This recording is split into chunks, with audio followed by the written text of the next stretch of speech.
Glorious Monday to everybody. Let me just make sure everything's looking good on my end. Give it a quick refresh. Come on, Twitch. Good. All right. Twitch is good. OBS is good. Sound's coming through all right. The alert has gone out. Post is up on Twitter. Let's dive right in. We need to get the hell off of this planet. Everything's going to shit. We need to go.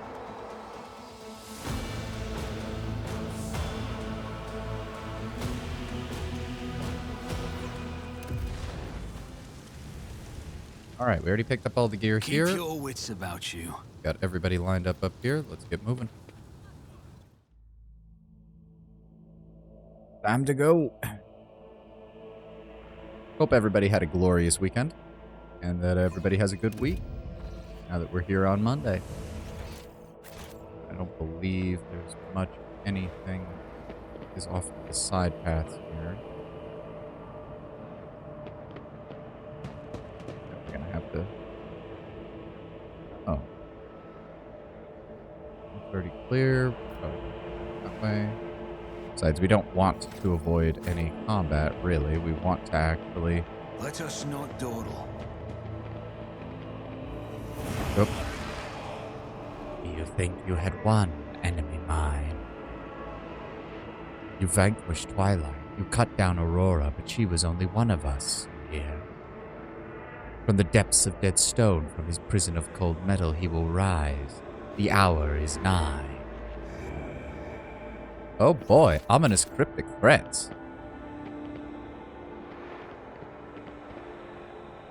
Everything has gone good. Everything is on fire. Come on, moving through the river. How many righteous servants? Well, shit. Oh right, that one exploded. Shit. How many righteous servants of the Imperium were felled by a weapon intended to aid them in the struggle against the faithless, shot down in flight? No chance to defend themselves with a complete damnation. Oh, she's referring to the Arvis lander that's destroyed over here. Okay, we've got a Chaos Spawn to fight, and a whole lot of stupid-ass cultists to deal with.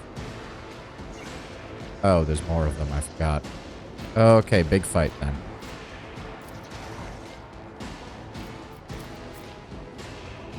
Abelard. Heinrich. Pascal. Here. Cassia here. Argenta. Oh, great. They get to go first.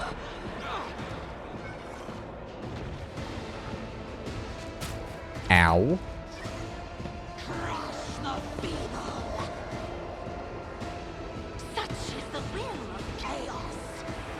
That is the will of chaos. Yeah, you're no cultist Chan, buddy. Alright, how do we want to do this? No, we do not want to get closer to it. Is she? Why is she kneeling? We need to kill her. I don't know why she's kneeling, but she is. I don't like it. No. We're going to... The enemies of the Emperor will be undone. That will work. Okay. We don't have to worry about shooting, so we can rapid fire. And then aim for them. 2 kills. Very nice. Oh, perfect. That was exactly what we needed. That was exactly what we needed. We're gonna pop Revel and Slaughter.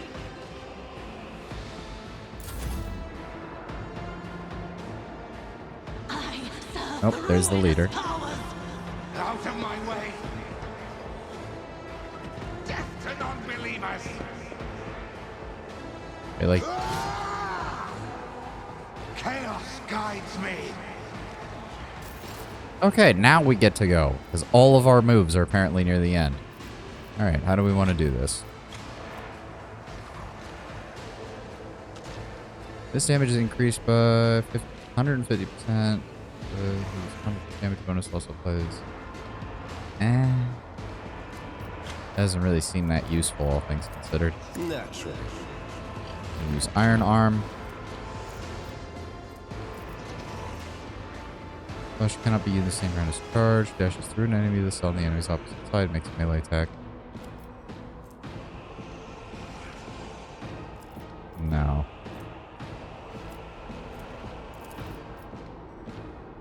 I won't object to that.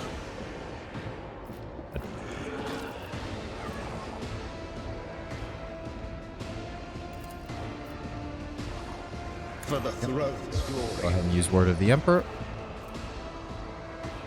Let's Go ahead and use Endure. Cassia, you would be so kind.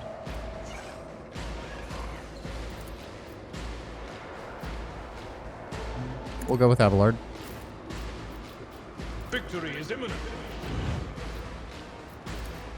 I will do right to care of it. Nice. We got a crit. Indeed.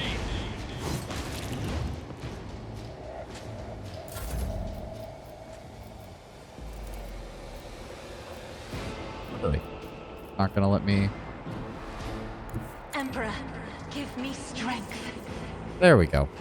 Isn't this a job for the To serfs? the weak.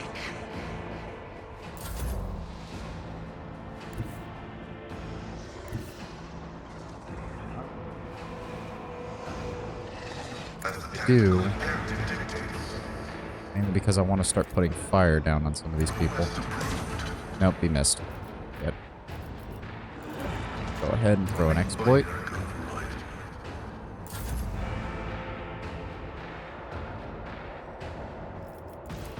It will be done. Alright. Wait, why have I still not gone? Am I seriously near the very... Yeah, I'm near the very end, aren't I? I am ready for whatever I'll move him comes. over here to get him ready. I'll make it Pop it on You him. never stood a chance.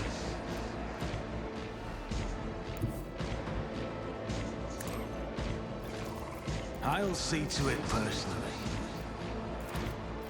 Who if Set not him on me? fire. Deals damage. Make it so he can't turn it off. Good. How many we still got? We got 2 Chaos Spawn. We've got a Fire Starter. We've got an Acolyte. Chaos guides Oh, me. he's still over here. I forgot about that. Shit. I'm gonna have to deal with him, aren't I? Man, this guy's gonna be annoying. Rejoice in battle! I'll do it.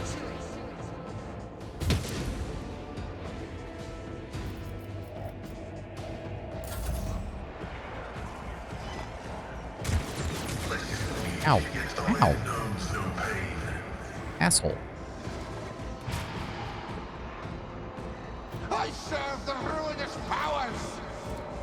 Okay, at least those aren't working. I need to get him into cover. Jesus Christ. Alright, Heinrichs. get me a target. Get up towards the front. Oh. Yeah. Hold on.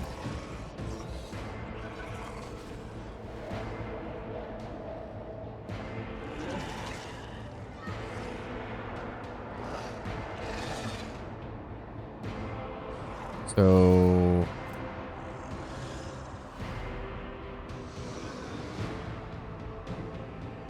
Okay, hold on.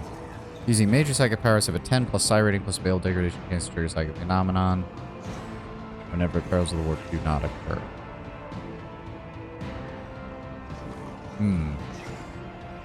Okay. Well, we're gonna try. Naturally. Okay, that was at least something. Given he doesn't really have range. We're also gonna throw that on Abelard, because we're gonna need it. And once more, Lord Captain. give him some temporary HP. Cassia, if you'd be so kind. Go ahead and give Pascal an additional turn. Oh, great. There we go. I'm gonna go ahead and pop this.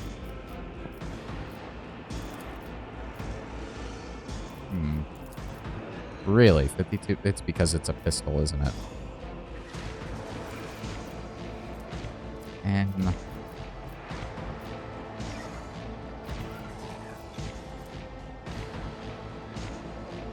Seriously? Yeah, he still missed. Fucking hell. Got plenty on that one.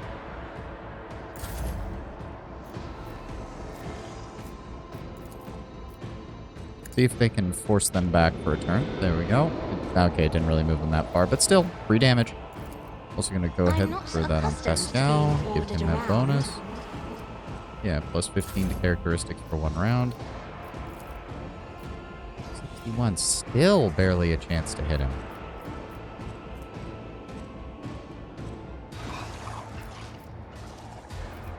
So what would that give me? That would give me 2 times 2 plus 15. Yeah, we'll go with that. There we go. Alright. We're gonna put it on them. And we're gonna shoot. There we go. And he still missed. God!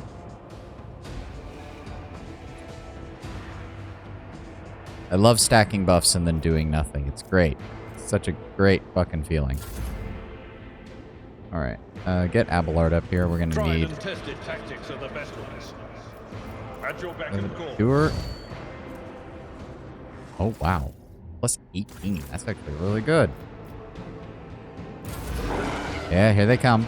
Wow, the burning did 25. Holy shit. I'll take it. Holy crap.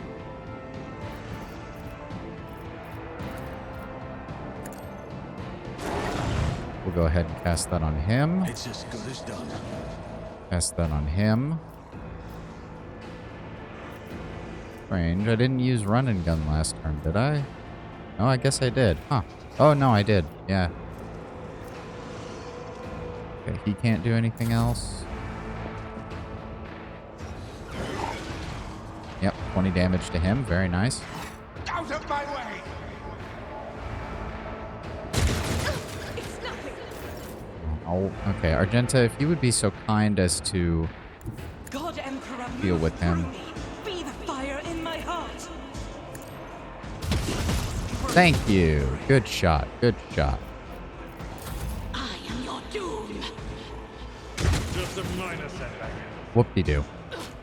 Oh, yes. Stand in the AoE. Oh, shit. Heinrichs. Good dodge. Good dodge, my dude. Believers!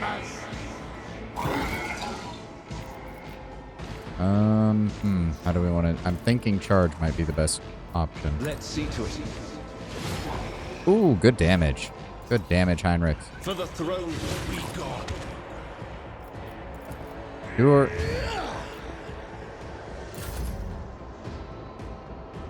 And we're going to... Abelard. I am a navigator, not a servitor.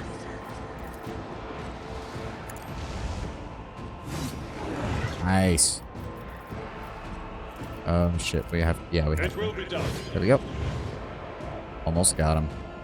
I'm not going to waste the heroic. Can go ahead and do this. If you insist, Lord Captain. Nice. Then... Isn't this a job for the serfs?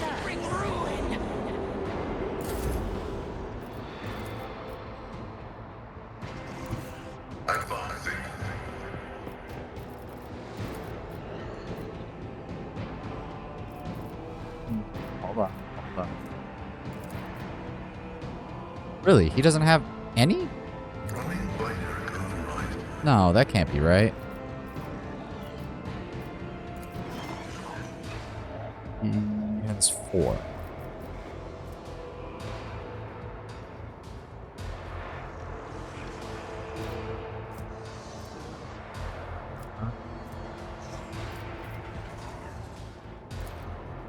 Yeah, shoot him.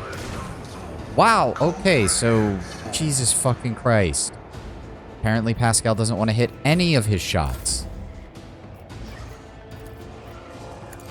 That'll die to the fire, so we can ignore that for the most part. I'll see to it personally. Who, if not me? Go, won't let him turn that off. That'll give me some nice damage on him. Yeah, we're gonna run and gun. Keep moving. I won't stand Oh, for damn. it. I thought he was... Oh, well, there's no point. Me down. Guided by But faith. where are these guys? Oh, I completely missed that that's where he is. I don't think she can hit anything from here. Yep, he's going to dip around the corner and miss. Brace yourself, Avalon. The Emperor is on our side.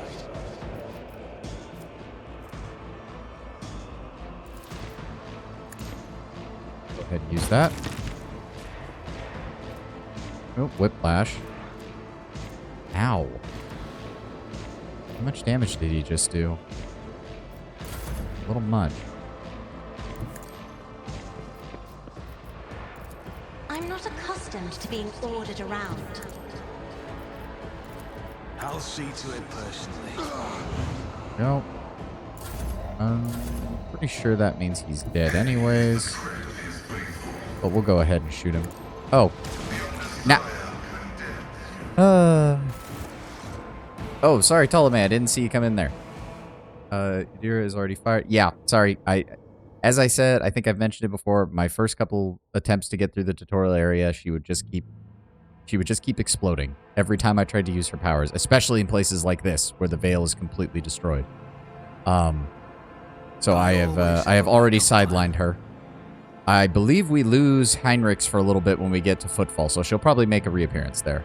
It's a weird combo of distance combat plus combat with Exit. Well, it depends on your things. His main problem right now is that I know I want to turn him into a plasma user because he gets a lot of bonuses with that, but this is the earliest plasma weapon you get, and it's a pistol.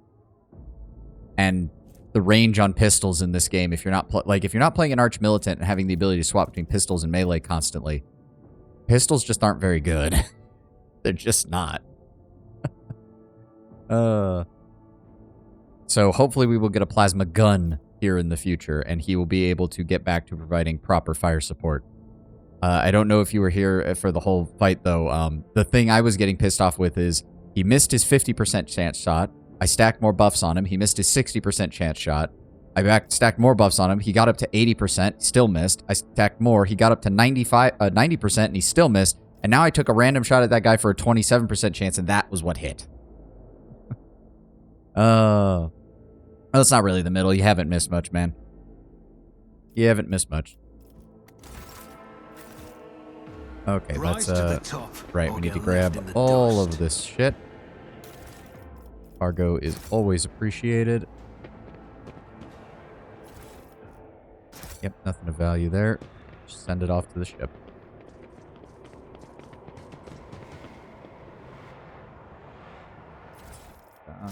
Fire starters don't really have anything. Yep, that's all taken care of. They fear to look at me because of my appearance. I fear to look at them because of their rotten-colored souls. We do not need that. We don't need a shotgun. And that is... Oh, telepath. Okay, yeah, we'll keep that just in case. Keep that. Keep your wits about you. Cargo, still nothing of any real value. I think that's everything down here. Yep. Alright, get back up here. But no, like, I already know Pascal is one of those characters where you do need to do a little bit of min-maxing because you, as you said, he's close combat and distance. You have to pick one. You can turn him into an absolutely brutal close combat fighter, or you can turn him into a ranged powerhouse with plasma and melt. But you have to pick one. Trying to pick both Always keep my is options open. nope. Oh, hello again, Aurora. Trying to take both is just going to end in disaster, especially in a game system like this. Alright, go this way. I don't think there's any other combat encounters until we get one following in the other's footsteps, the aurora of the morning and the aurora of the evening. Yes, yes, yes, more warp shenanigans. Always Don't worry, keep I'll your get eye around on to the killing you as prize. soon as I can. This goes to the starport.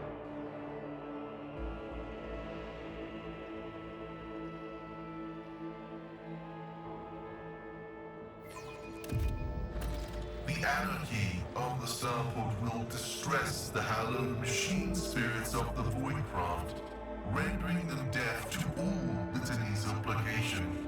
The shuttle we use for the evacuation must be handled with caution. We'll keep that under We're going to advisement. respect your faith, Haneman. If we find a working shuttle, we will worry about restoring the machine spirit's equilibrium once we're back on board our ship. Thank you Always for have a that. backup plan. Abelard. Pure glows have been scrawled on the rock creek. They're natural shapes, physically repulsive. Also, apparently someone disassembled the frickin' meltaguns over here, and that was a brilliant frickin' idea. There's nothing up there. Soldiers walked into sniper fire and died before they knew what was coming. Yep.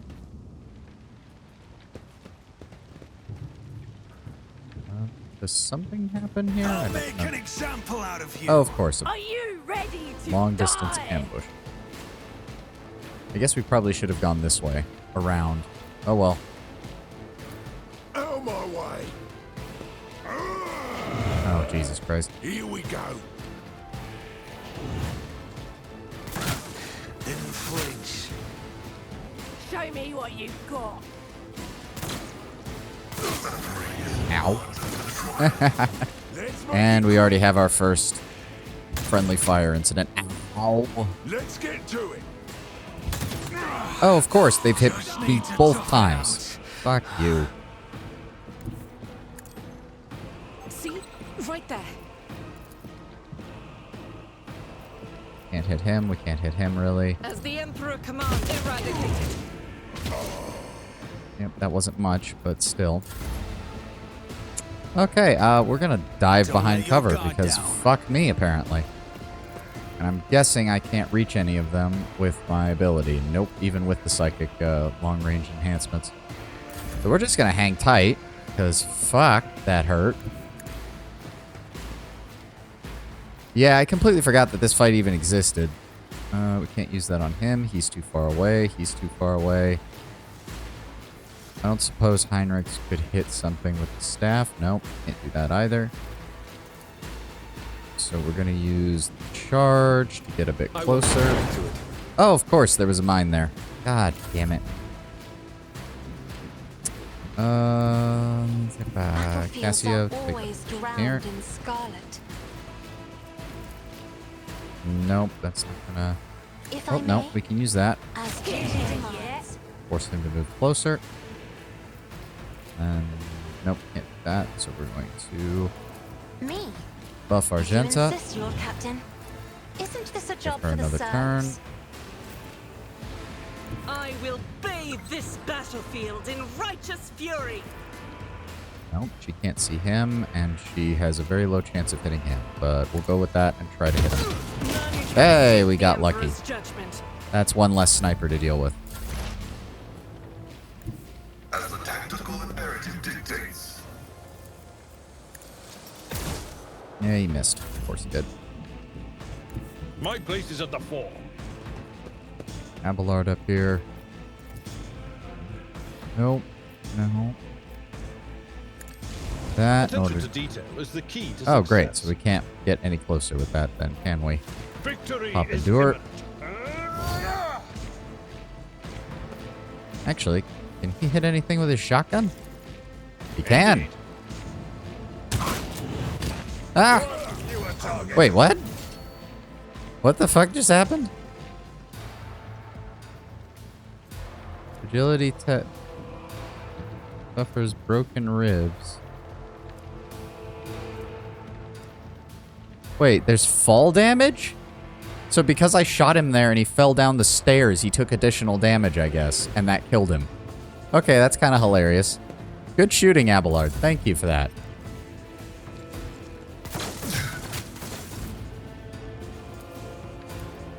I'll do Argenta, please. it. Each strike is a prayer. There we go.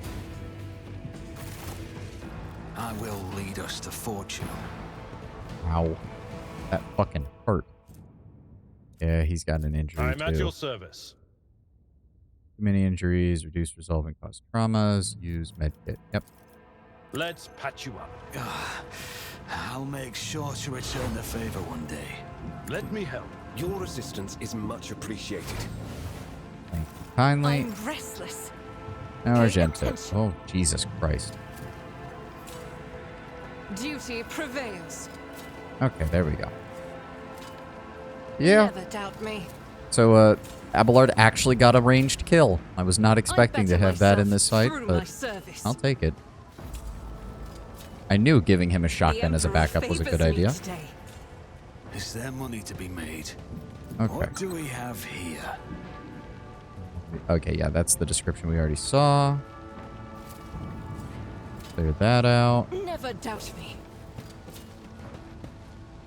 Yeah, if I had just moved this way, I probably could have avoided the initial part of that fight.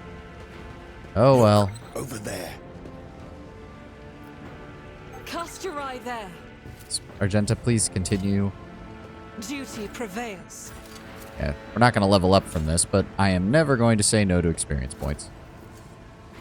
Never, never, The never. Emperor favors me today. Keep Nope, your that just wits says about you. stuff about them. He should have a sniper rifle on him. Yes, he does.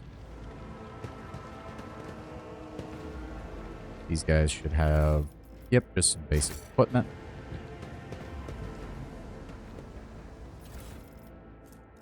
Nice. Very nice. Quick save now that we're past that.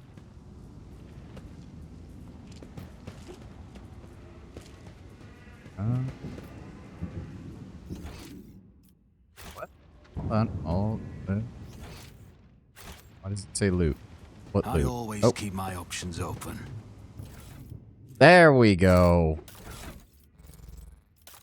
There we go. Pascal, please and thank you. Oh, very nice. Better range. Much better range. Much better damage. Even more armor penetration. That's what we want to see. That's what we want to see. Is there anything in here new? Did they add anything? I think so. Oh no, there's some goods in here. Captives? Why are there captives? No, seriously, this is the Imperium. Why are there captives? That Rise to really the doesn't top, happen very or often, get if left at in all. the dust.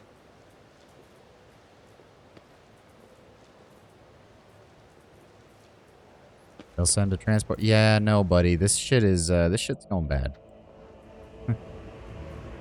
Well, to be fair, they were told to retreat towards the starport, and these guys do at least seem to be setting up some kind of defense around the starport.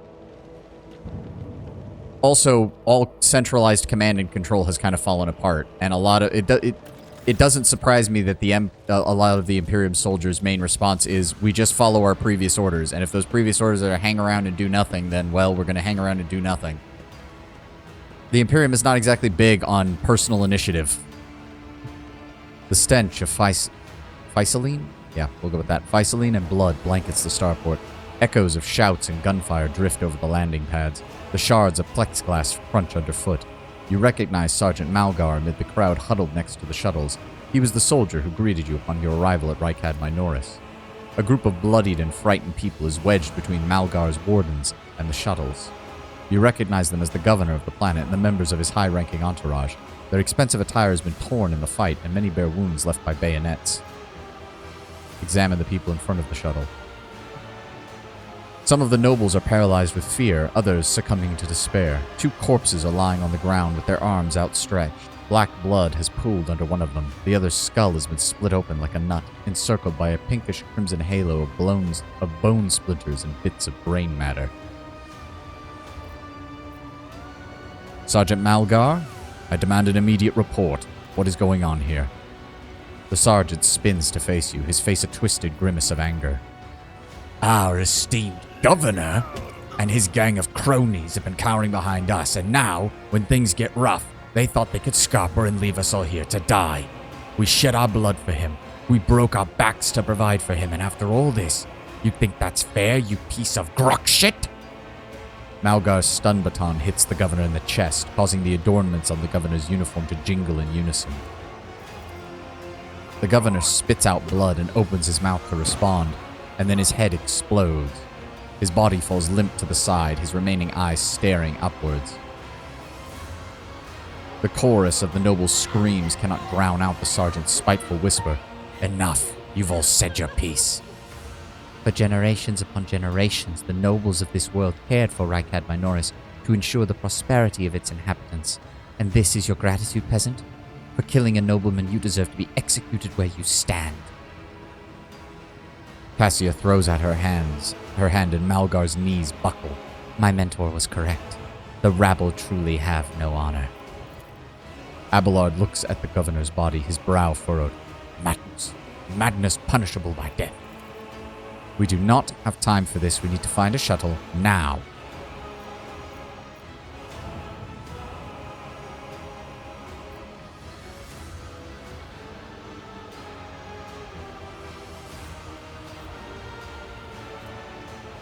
Persuasion 10. Wow, really? Wait, I'm confused. Another in your position could have forgotten that the Emperor protects all of his subjects, but surely not you. It is your duty to help anyone you can. Are we talking to Heinrichs? Or are we talking to... No, we're talking to Malgar. Okay. I don't know why you stick up for these parasites. They never would have helped someone like me. But they don't deserve to die. You're right. Not all of them, at least. Well, it's about to be a moot point because I know what's coming next. Yep. Everything explodes. And here he is.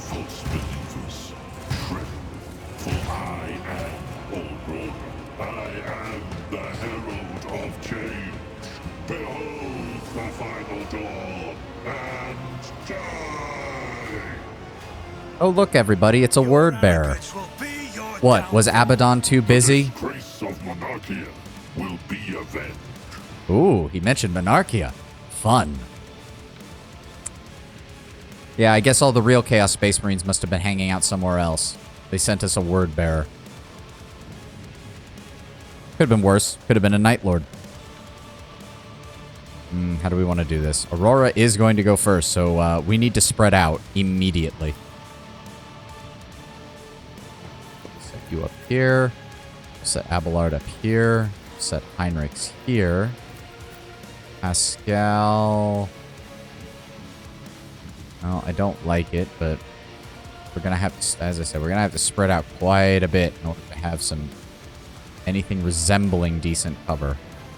No, that's not, how is that? That doesn't make any sense. Why is that counted as cover? Okay. Except I think if I put her there, the only way she can get closer is by going all the way around, so I don't want to have to do that if I can avoid it. Put her here. And Argenta can be over here. Honestly, yeah, actually, we'll move Heinrichs there and Abelard there, and that'll spread them out a little bit better. Fortunately, he gets to go first, so... Oh, good. Run through 2 zones of control, buddy. Okay. Oh, he did that so he could... Ow, ow, ow, ow. Well, Heinrichs is down. Holy fuck. Oh, they actually... Hold on. Oh, I forgot about this guy. At least he missed. Thank God. Survival prognosis is disheartening. Shut up, Pascal. You're the only one who didn't get hit in all of this. Firstly, we're going to do that. Secondly, we're going to... God, he only has... What is with 45% chance to hit on that? Whatever. Pascal, I'm going to need you to hold this flank against everything that's about to come this way. So vaporize that guy for me. And we'll go ahead and do that.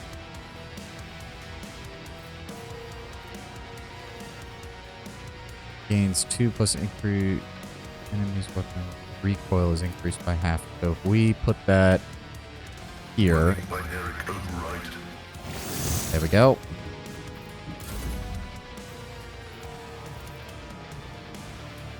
Oh boy. Okay. So we're going to rapid fire.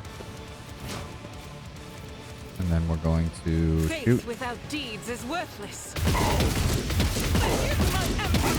Okay, good, good. Critical damage is good. Heinrichs is down. Let's get to it.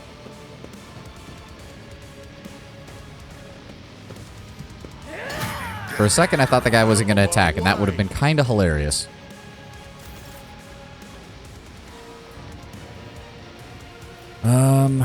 Okay, how do we want to... Hold on. If we use Point of Curiosity I'm not accustomed over to being here... ordered around. Okay, dealt damage. I was hoping that it would... No, but we can do that there. If you insist, Lord Captain.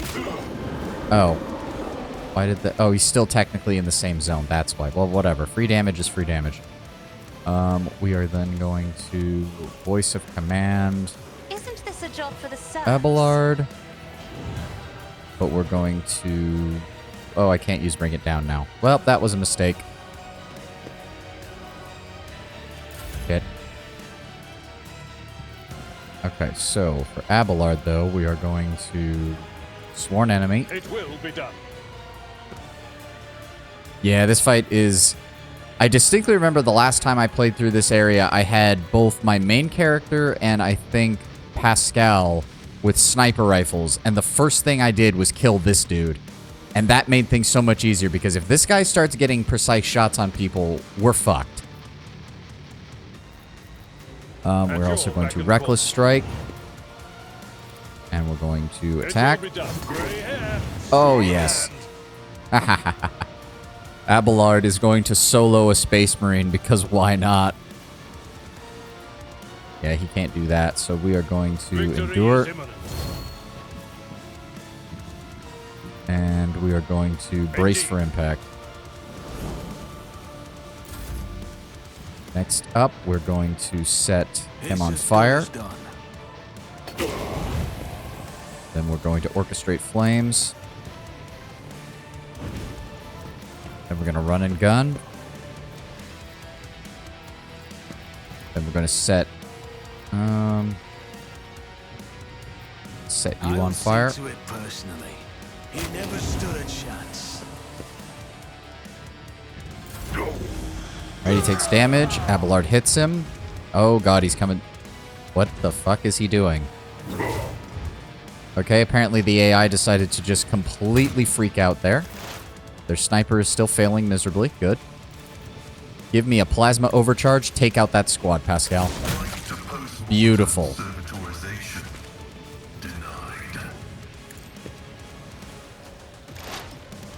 There we go. Pop that on here. What is... How many exploits does Aurora have? Oh, wow. Wait, what? Rice Pioneer's Protection. Castigating. Strike. Difficulty. Oh, I need to up the difficulty slightly. I didn't realize I was giving him that many. Jesus Christ, how much stuff did I put on him? Oh, wow. So that actually is working pretty well on him. Oh, thank God. I don't think I can do anything else with him. She can't even shoot, so we're just going to switch to her melee weapon. Going to single attack. I mean, it's not much, but... Nope, parried. Then we're going to run and gun. And then we're going to shoot at him point blank. Going to go ahead and give Furious Recital. Give me some bonuses. Cassia, we're going to... draw him closer to Abelard. It also moves him out of that, which gets the attack. Then we're going to give Abelard another turn. Abelard, my dude. Almost. Almost. Oh, I forgot to use Reckless Strike. That's why. God damn it. Can't use that. Gonna go ahead and give Pascal a bonus, because he's got to go deal with that sniper.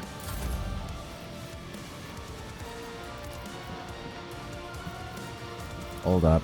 We're going to use everything to make sure that we get as much damage as possible. Strike. I will do my part of care. Goodbye. At your beck and Now, call. we need to get over there and deal with that fucking sniper.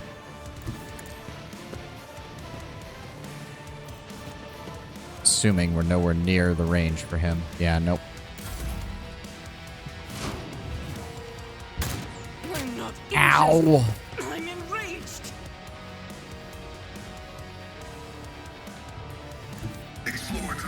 one route. Forward.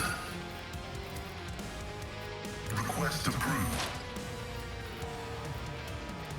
I don't suppose we could use the plasma's ranged attack to hit him. No. Nope. Still can't hit him from that far. Son of a bitch. Alright. Okay, Argenta, I need you to... Son of a bitch. There's no other cover around here that really helps. The So enemies of the Emperor will be undone. anything that tries to get her there would be preferable. I don't suppose the bolter can reach this far. Nope. Cassia... Step aside. The navigator is coming. You there. We will then... Nope, neither of those can reach. Thank you. I do think I need to increase the combat difficulty a tiny bit. The amount of debuffs on that guy was a little much. Lord knows, though, his damage is not bad, considering he fucking destroyed Heinrichs right there, right at point-blank range. We'll go ahead and give Pascal another turn. Do I want to move him out from beyond there? Kind of don't have a choice in the matter. Go ahead and put another exploit on him.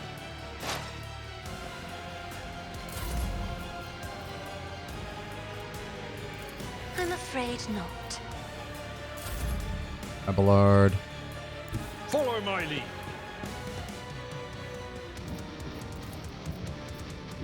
Someone is going to get this guy, and if it's not going to be any of my ranged characters, Abelard is coming quick, buddy. You better be careful. Victory is Go ahead and throw on Endure.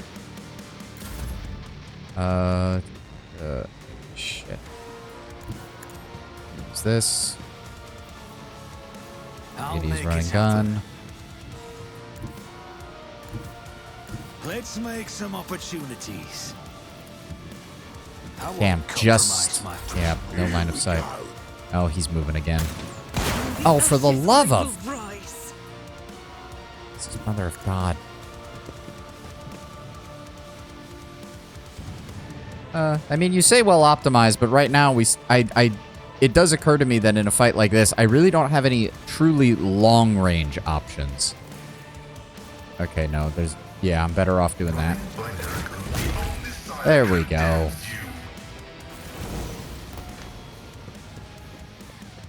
Yeah, I might increase the difficulty a slight bit after this session. Whew. Okay, oh, we need Always to keep your eye on the do prize. everything. Now, unfortunately, if I remember correctly, yeah, you need to be heretical in order to use this one, so that's not going to be useful for Argenta. Strength of 60. Oh, hold on, hold the phone then. Because I took heavy weapons expert on her, didn't I? 35. Oh, no, she has enough. Okay, good. So once we do find a heavy bolter, it'll be enough. Yeah. Yeah, I don't want it necessarily to be a piece of cake, but I don't want it to be constantly restarting either. This RPG is going to be long enough on stream without me I always have a having to backup go plan. through all that. I did actually pick up gear, didn't I? No, I did not. Don't need the last pistol. Life-draining sword. Oh, Jesus. Sword restores wounds equal to 25% of damage dealt. On a successful hit, the target must pass a toughness resistance check. On failure, target toughness bleed, and veil degradation increases. Okay. And Gem of Dark Vitality. Well, we'll hold on to those for a second, see what happens. The statistical miracle in invalidating an unfavorable tactical Let us not prognosis. dawdle. I mean, I guess that's one way to put it. That's one way to put it, Pascal. Sure.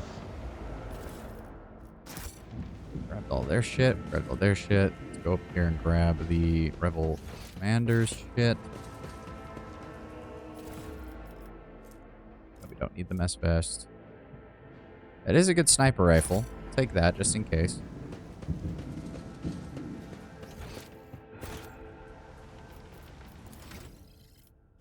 Huh. It just occurred to me. The last time I played this, one of the things they were doing was the enemy kept blowing up the shuttles. I don't think they blew up a single one aside from the one in the cutscene this time. Very nice. Alright, before we leave, let's go ahead. We're going to be grabbing Bounty Hunter for our main character. we're going to be grabbing Vanguard. Yeah, we'll go Vanguard. Increases the result by 1. All allies in a 2-cell radius from the Vanguard gain bonus to that. Yeah, I mean, to be fair, because of the way I'd set up my characters, I think he was kind of forced to shoot at me first, which, again, Heinrichs basically face-tanked that like a champ and took it for the rest of the team in order to keep everybody else from getting killed. But I did have the advantage of the fact that once that happened, he switched to his melee weapon because I guess Abelard and Argenta being right next to him fucked his AI. And then he spent the entire time running around them trying to kill them. So, yeah, I guess I got lucky there. Well, actually, Abelard has a lot of good defensive features anyways, but hold on, let me see what exactly the Vanguard gets. All of the Vanguards are wielding melee adjacent to the enemy. Ugh. The problem is Abelard and frickin' Heinrichs are really my only meleeers, so that's really not going to help. Around this ally on failed test, Vanguard becomes a priority. Oh, okay, so you can get them to get some tank abilities. 3 plus the temporary unyielding wounds, suffer 50% less damage. Okay, okay, that's pretty good.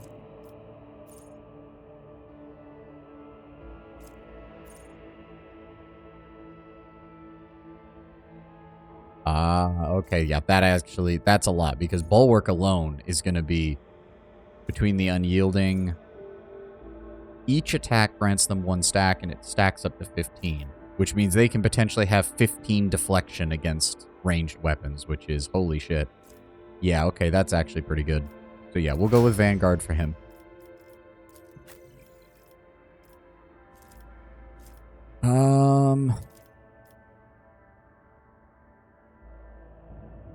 I believe with hers it's the Arch-Militant. And then with Heinrichs, we want Assassin. Including over-penetration, yep. Pascal, we want... well, I remember some... No, we want Bounty Hunter, because he can pair up with my main character as well for dealing... for hunting down prey. Because he's going to be having the single-shot heavy weapon with the plasma weapon. And then... with her, do we want Tactician or do we want Strategist? I actually don't remember. Create specific areas providing bonuses.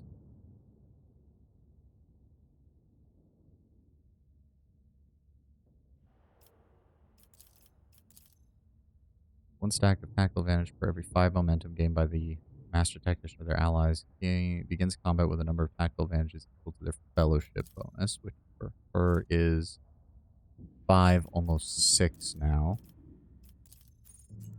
Powers their next attack to deal plus 4% additional damage.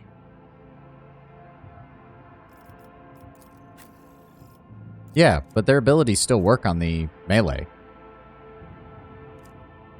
Don't they? Did I do that wrong? Attack cannot miss, deals 50% more damage.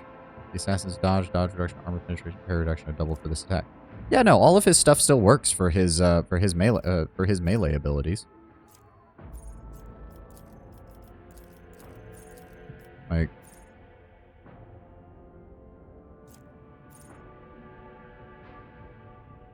yeah, reduces target's armor and dodge, creates an opening, which that'll do well with both both Argenta and my character having good builds for crit chance. Each use of aim on the opening in the same target reduces the target's dodge reduction.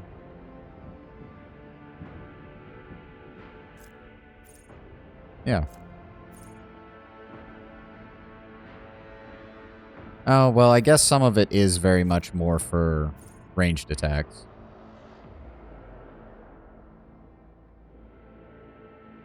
I mean, a lot of it is, and I know the Eldar chick is supposed to be very much an assassin. But I'm not seeing... There's only a couple that are, like, exclusive to that. Like, where is it? Ambush, where it's like the you don't want to be even in their line of sight. But the rest are all just reducing enemies' abilities to dodge, reducing their armor, getting additional 0 AP actions.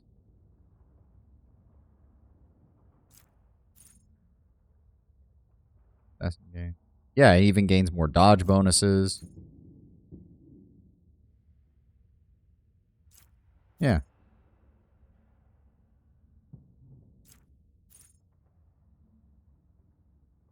Yeah. I don't see the problem. Whenever assassin hits an opening, they deal an additional 10% of the target's max wounds. So that's also the other advantage. Yeah. No, I think he'll be fine. I think he'll be fine. I don't want to turn him into a Vanguard anyways. Like, he doesn't have the resistances for that because almost all of his ability to get away from things is due to high dodge and high parry chance. All right, where were we? Yeah, no, I don't think she's going to do well as a tactician because the tactician wants to actually empower their own damage. Yeah.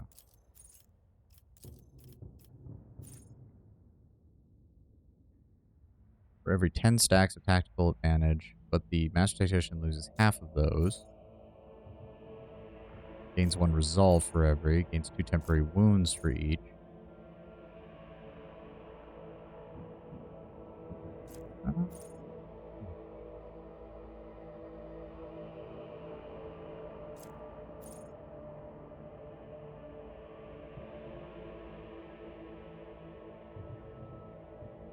Yeah, no, that's more if you wanted to do like a officer into a combat unit. So we'll probably go with Grand Strategist.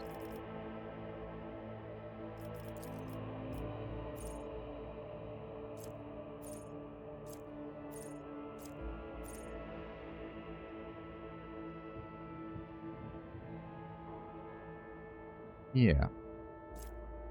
Yeah, we'll go with Grand Strategist.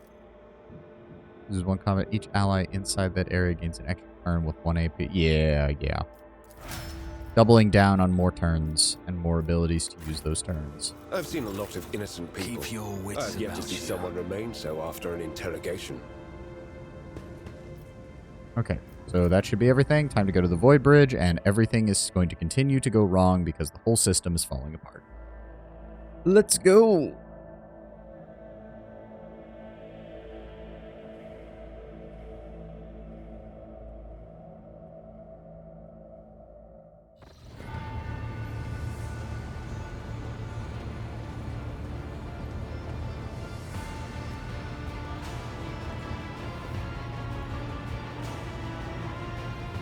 Well, it's gonna be time for bad news. Thanks be to the Emperor you are alive, your lordship. We are most gratified by your return, and the crew is full of zeal to carry out any orders you may have. Okay, before anything else, what the hell happened to the system's sun? The Voxmaster falters. Lord Captain, we detected a number of ships approaching the sun. Black creations of inhuman make, amalgams of sharp angles and edges. They surrounded the star, and then... Apologies. I struggled to find words that would describe the terrible sight. The Xenos made the sun vanish into the void. The interrogator closes his eyes and grimaces. Drukhari. You see Abelard's expression change as if a shadow has suddenly fallen over him. He rubs his temple wearily, as if we did not have enough troubles on our hands already.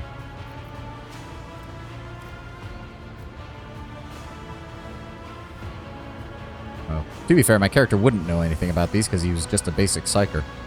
The Xenos, enemies of humanity. Heinrich nods. A breed of the Eldari, the most cruel and devious of their kind. The design of their ships matches the description provided by the Voxmaster.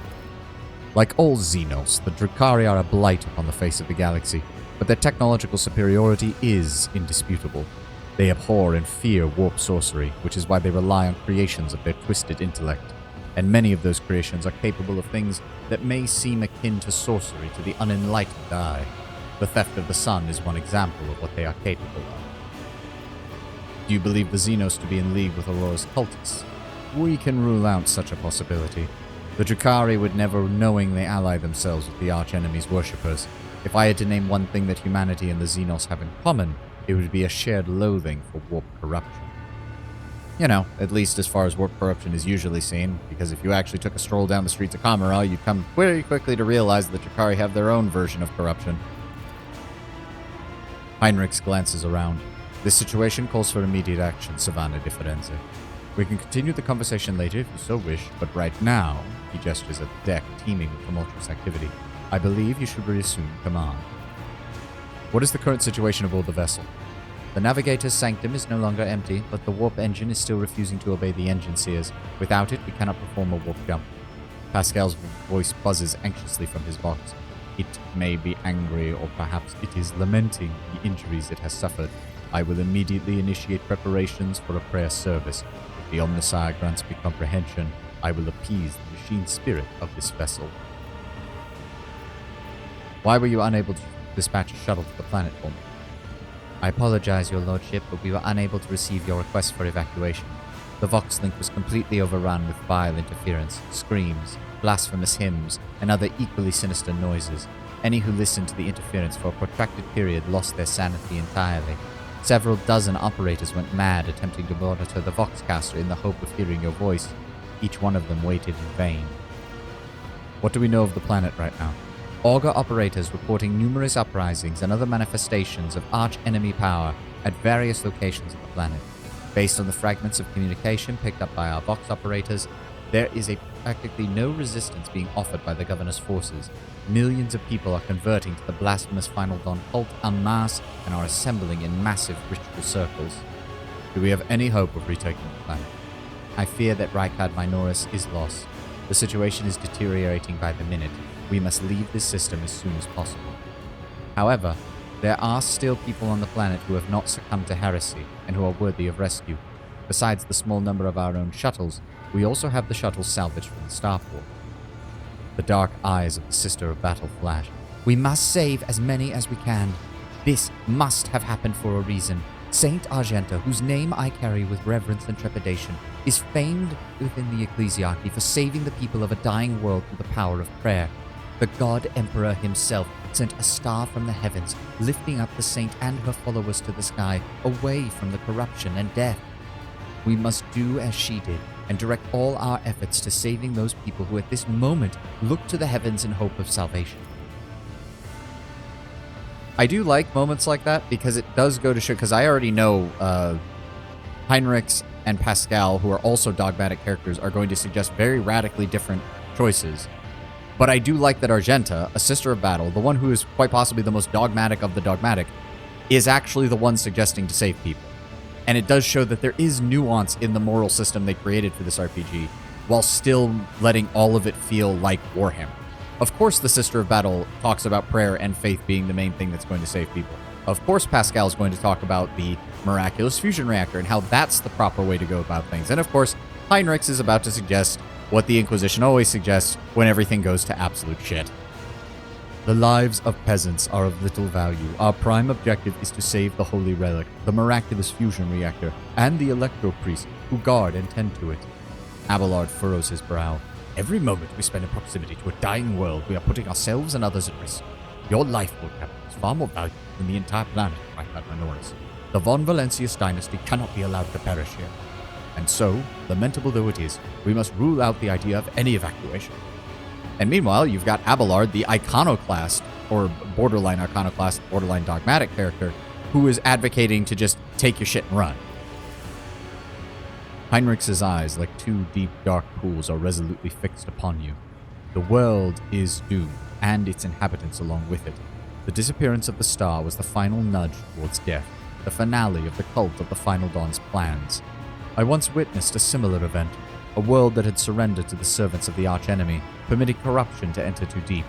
At this moment, millions of people are bowing down before those who promised them salvation, and they are willingly giving over their souls to chaos. A sacrifice great enough to bring forth a demon world. Our only hope of stopping this progress is to retreat to a safe distance from the planet and conduct a targeted bombardment of the Electro Priest Monastery. If we destroy the reactor, a fusion thermonuclear reaction will follow. The world's oxygen will be incinerated, evaporate, and kill off the entire biosphere. In doing so, we may save millions of souls from a fate worse than death. and we will save Rykad Minoris from becoming an outpost of the arch-enemy. Whatever fate you choose, I urge you make haste, Captain. The planet burns in a raging flash of crimson and purple.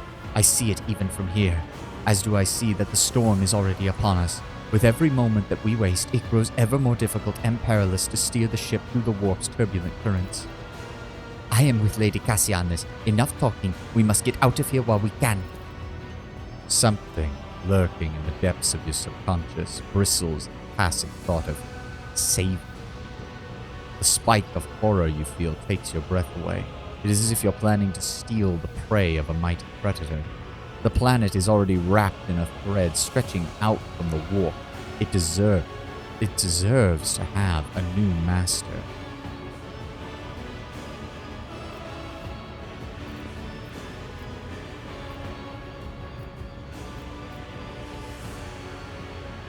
Why can we not try to evacuate at least some of the people? For the simple reason that the transformation process will soon become irreversible, and our sole weapon against it will be useless. The energy released by the bombardment would stoke the warp energies. I have never witnessed the aftermath of bombing a demon world before, but there is enough evidence of such attempts for me to say with confidence that you do not wish to see it. Which of the planet's inhabitants can we evacuate? The nobles you rescued from the starport have given coordinates of several shelters where we can find surviving aristocrats and their families. As for the remainder of Sergeant Malgar's troop, they will help to control the crowds of frightened commoners and prevent the shuttles from being overloaded. Thanks to you, we have salvaged many shuttles from the starport that we can now use.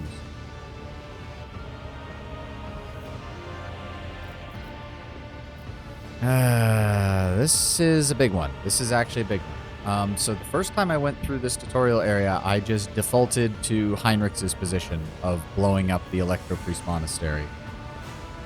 But now I am debating in my head.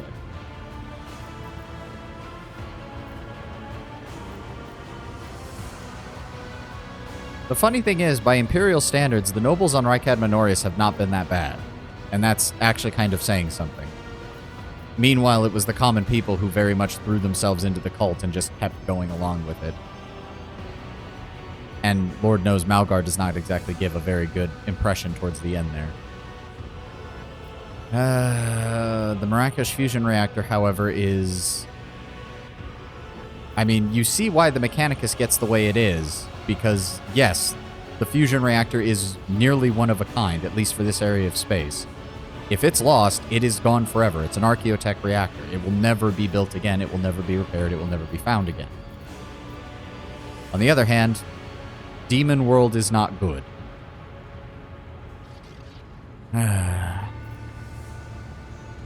So I think I'm going to go with the same choice I did before, simply because there's a lot of room for Iconoclast in Warhammer, where you can still be loyal to the Imperium while not being a total pants-on-head idiot, but we're talking about the birth of a demon world here.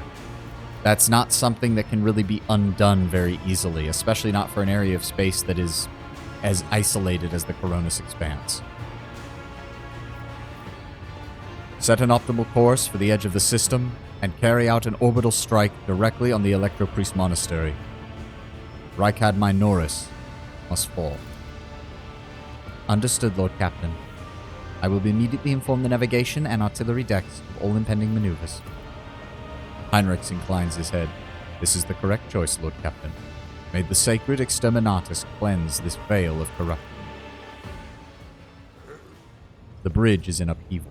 The Technomat's prayers mix together in a senseless cacophony as servitors work hastily to remove a hardened crust of sacred unguents from the warp engine's components. In the middle of all this tumult stands Pascal with a data slate clutched in his hand, seemingly disconnected from the flurry of activity around him. I mean, the worst part is, Ptolemy, is that it does work. Like, it's why, like, I like a lot of the discussions around machine spirits, because we can debate back and forth what exactly they are and how much influence they have, but you can't deny that they actually do exist. Something that the Mechanicus is doing is working, and it does seem to involve a lot of this unguents and spices and all this shit. Like, we laugh, but it worked. It reminds me, I remember seeing a video. It was like a little video of like a guy getting a tour of like a microchip factory or something in Taiwan or Southeast Asia somewhere. Maybe not microchips, but it was like some manufacturing facility. And the guy was getting a tour, and then he pointed at one of the machines because one of the machines had a bag of chips, like Dorito-style chips, just sitting on top of it. And the guy's like, huh, that's weird. Why is that? Did somebody forget their snack? And the guy goes, no. If the chips aren't there, the machine doesn't work. He's like, what? Yeah, if the chips aren't on top of the machine doesn't work as well. If we take the chips away, it doesn't work as well, so we always leave the chips there. And the machine doesn't like the other chips, so it's always got to be a red bag of chips.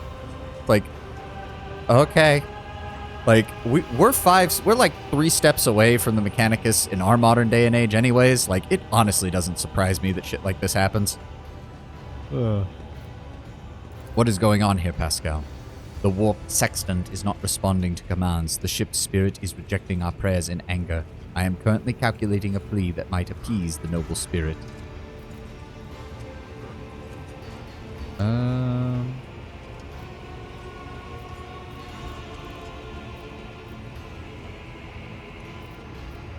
Magos, why don't you assume control of the Technomats? Surely their contribution will speed things up.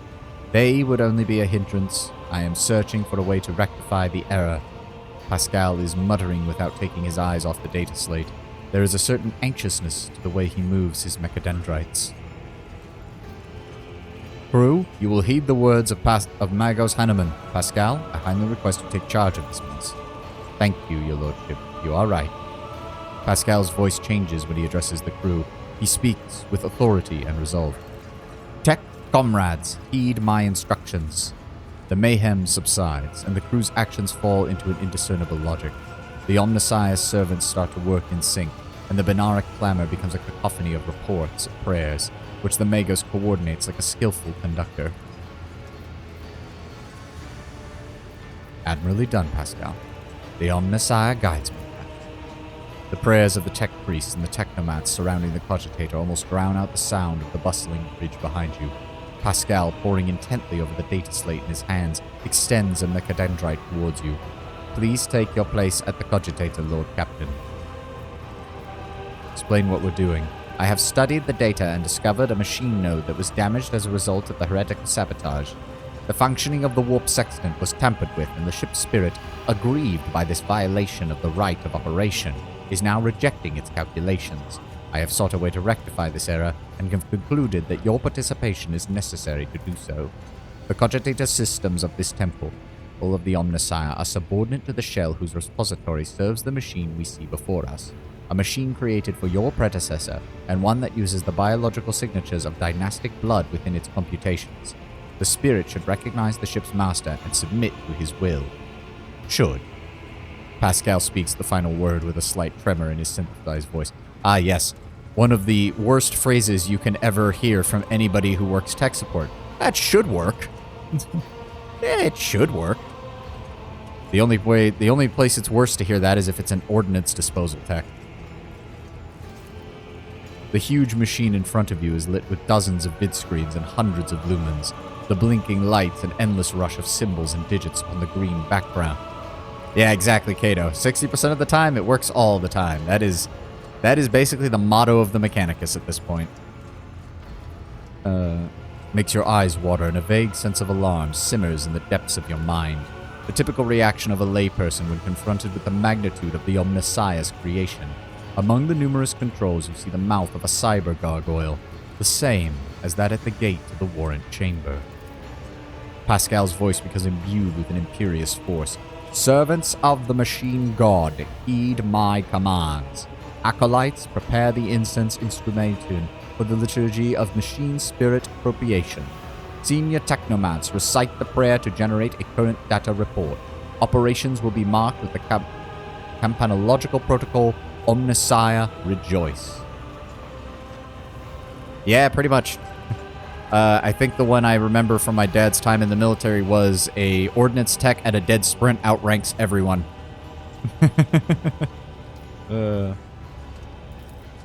I must inform you that for the purposes of safety, complete reassembly of the warp sextant and updating of its datasmith blessing will be required. If this is not done, then at launch, the volume of aggregate calculation errors could result in the destruction of the data crypts.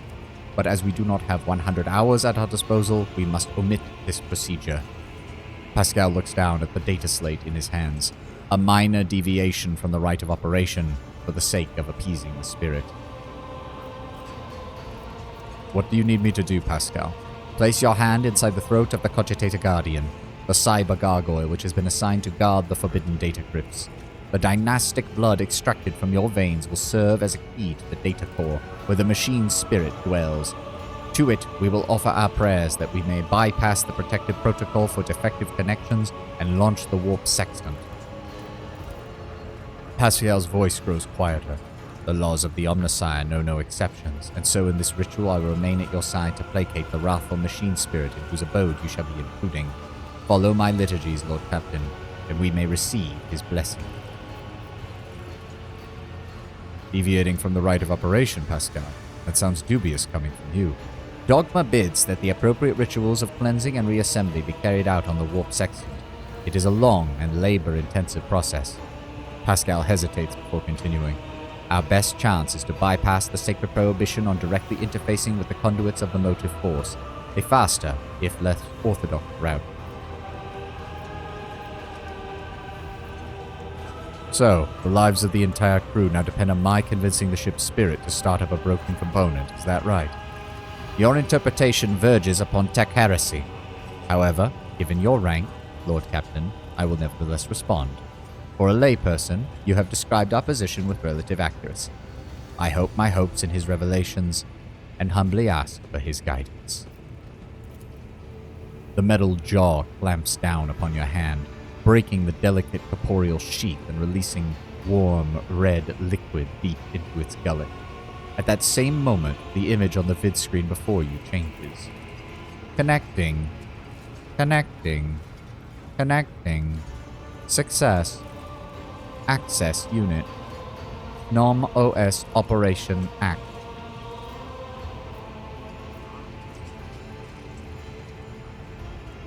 Do we want to say anything? Yeah. By my authority, I revoke the inviolability protocol of the warp engine. One of the Cogitator's vid screens turns red. Pascal sees this and raises his hand, signaling to the rest of the tech priests, then withdraws a connector from his sleeve and connects it to the machine. Servants of the Omnissiah, make now the offering of cleansed data crypts to the machine spirit, so that it may be filled with true and calibrated data. Speak low Gothic properly. May the Omnissiah have mercy on our souls. In meek solemnity, the acolytes offer up the cleansed data crypts to the warp engine one after the other, repeating prayers of exaltation. After anointing the contacts with sacred unguents, Pascal inserts them into the cogitator slots.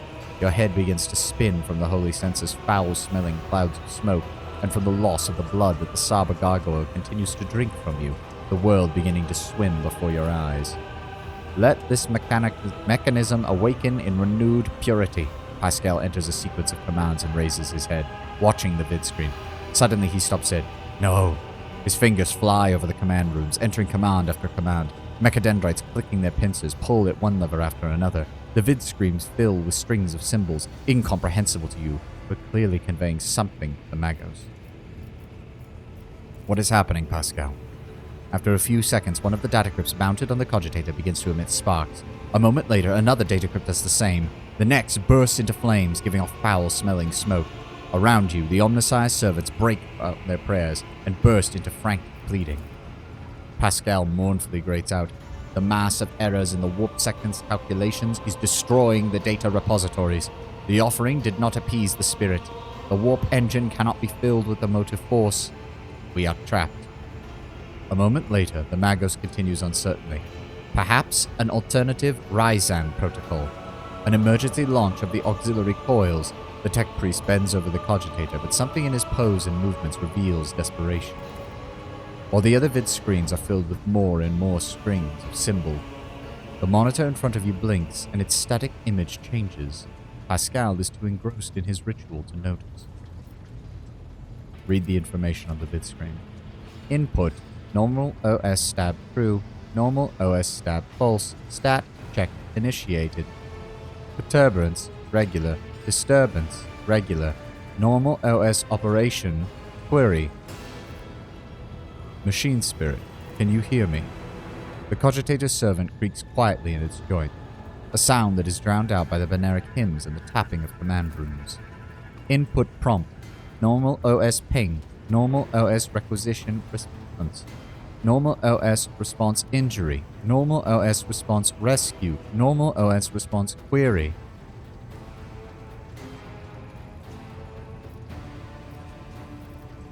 Machine spirit, this is the Lord Captain of this vessel. You will obey me and start the warp engine. Pascal's voice shakes with tension. That was not a non-executable request, Lord Captain. Even if the voice receptors could interpret such a... Pascal's next vocalization goes unsynthesized as he sees the vid screen begin to stabilize one after another.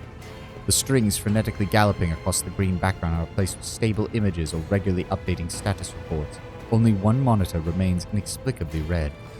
The tech priest Vox crackles in shock, but his report is as clipped and clinical as ever. Registering warp sextant activation. Registering data stream stabilization. Registering 0 data errors found. Report. Warp engine ready for translation.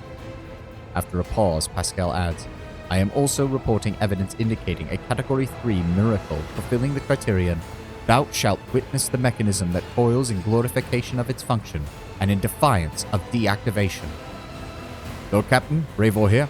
Crew's almost finished carrying out all orders given earlier, and I've just received confirmation from the engineering halls. Not sure what you did, but the warp engine's up and ready to go. We are ready to begin translation to the warp, your lordship. This is the Lord Captain speaking. I give the order to commence translation to the warp now. Waiting for you to ascend the captain's throne, Lord Captain. May the Emperor protect us all. Ooh, cutscene. I forgot there was one. The planet's blowing up. Oh, of course it is. I need a sip of water. That was a lot of reading. Ah.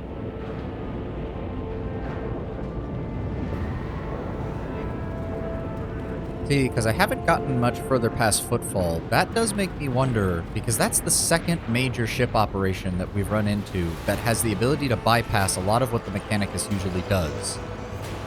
Which has me wondering what else the Von Valancius dynasty has done to this ship, because it's definitely something up with it. Voice command kind of things like that that don't follow the Mechanicus protocols are usually incredibly rare within the Imperium, so having two on board the ship at once is already pushing things.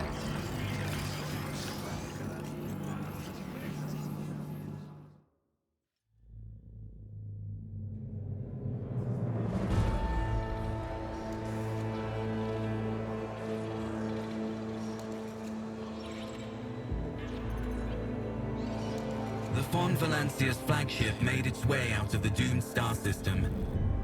As the void ships plunged deeper into the Coronis expanse, the rogue trader's subjects bid a formal farewell to the late head of the dynasty, Theodora Von Valancius.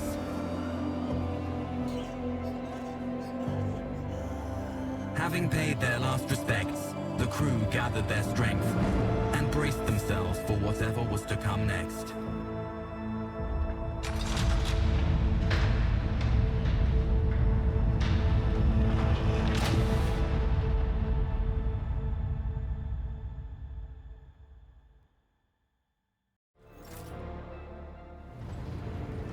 Oh boy, more talking. Let's go.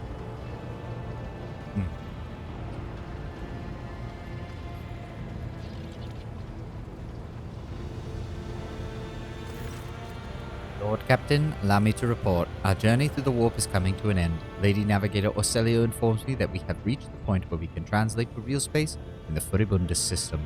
The Lady Navigator and her pilots are awaiting your permission to begin processing. The Furibundus system is home to Footfall, the only major Imperial outpost with a functioning wharf in the Coronis expanse. The tech priests are begging you to have mercy upon the machines worn down by the warp, and to allow the servants of the Omnissiah to begin to inspect and heal the void ship's wounds in the dock. The prayers and rituals will take time, which our astropathic choir will use to establish a connection with the prime worlds of the Protectorate. Dargonus, Janus, Yavagama. Master Zachary Wise has secured an invitation previously adrift in the Immaterium. The Liege of Footfall has humbly requested an audience with the Rogue Trader of the Von Valancius dynasty. According to Master Zachary, the message was tinted with shades of pleading. I quote, "Apparently, the Liege of Footfall is anxious to meet you as soon as possible." Footfall, the place where filth and sanctity go hand in hand.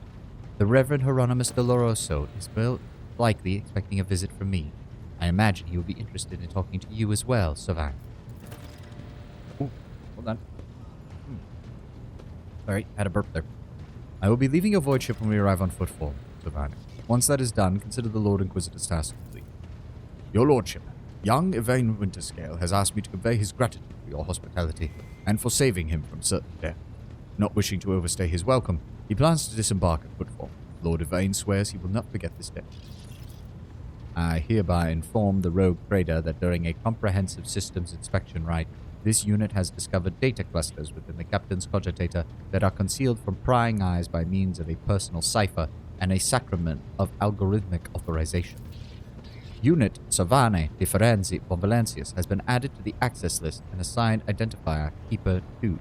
The unit can access the data from the Captain's cogitator, provided he possesses the decryption key. You detect a hint of something resembling curiosity in Pascal's mechanical voice. So you'll be leaving us, Heinrich. The arrangement between the Lord Inquisitor and your predecessor was for transportation to Footfall and no further. I dare not take advantage of your generosity and patience any more than I already have, Lord Captain.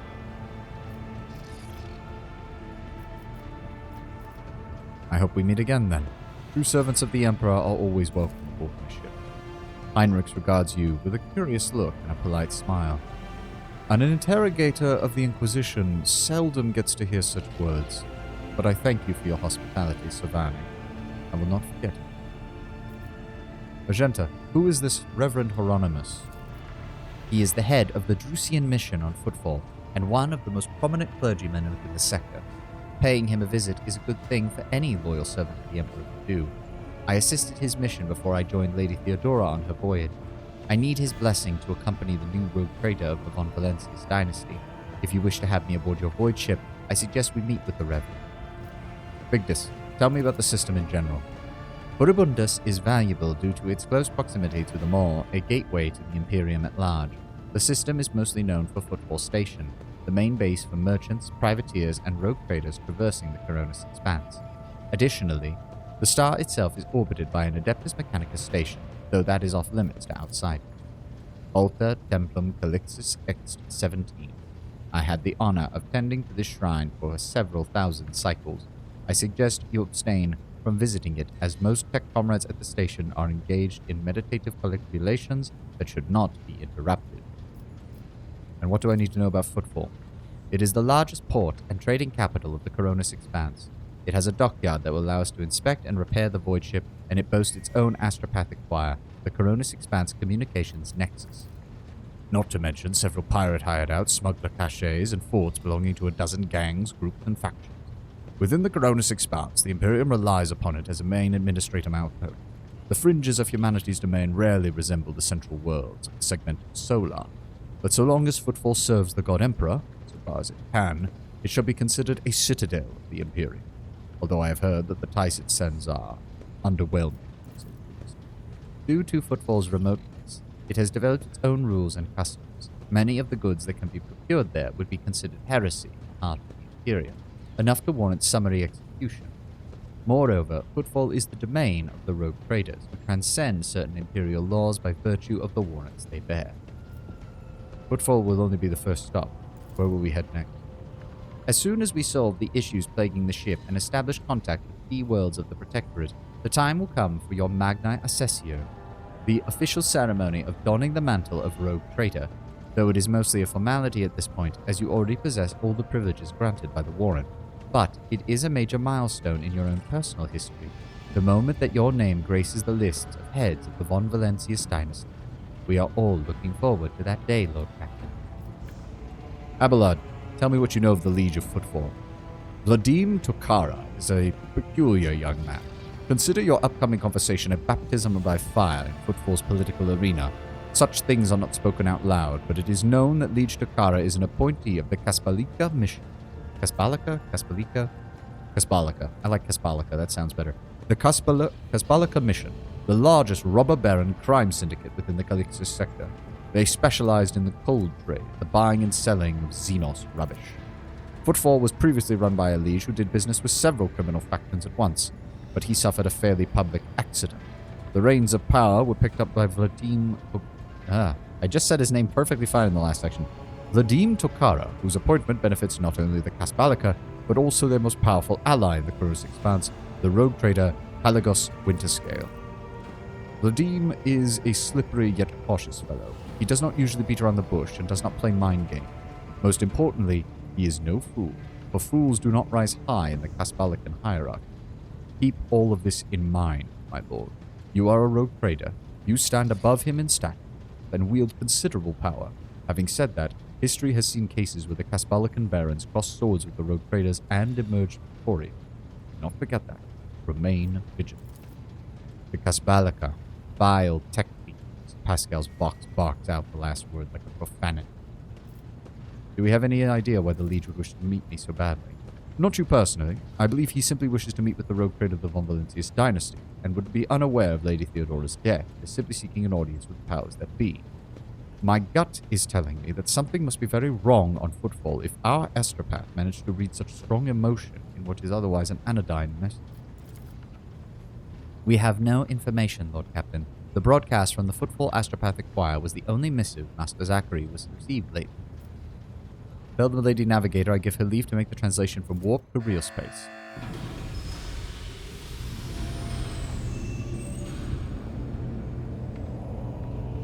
Vigdis begins issuing instructions. The massive ship appears to change with her every word. The bridge is set in motion as hundreds of people start to prepare for the shift back to real space. Measured chanting fills the corridors to safeguard vessel and crew. Vigdis turns to you once more. Another thing, Lord Captain. No one at the station knows of Leia Theodora's demise, and you inheriting the title. Liege Tokara will be informed.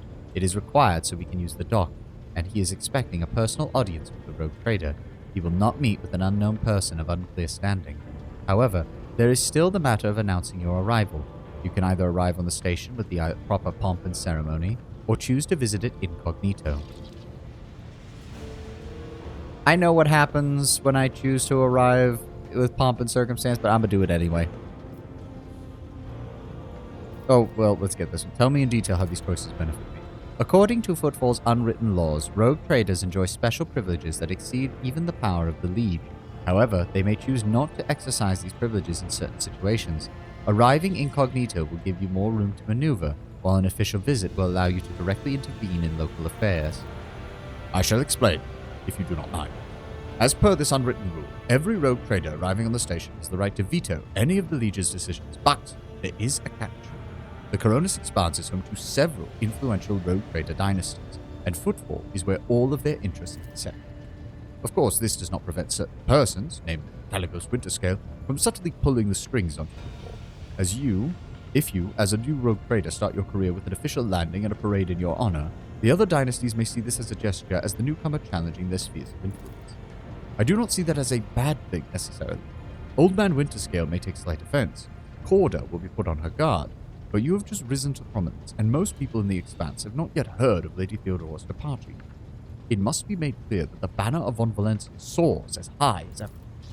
If I may, Lord Captain, I would recommend the opposite and arrive incognito.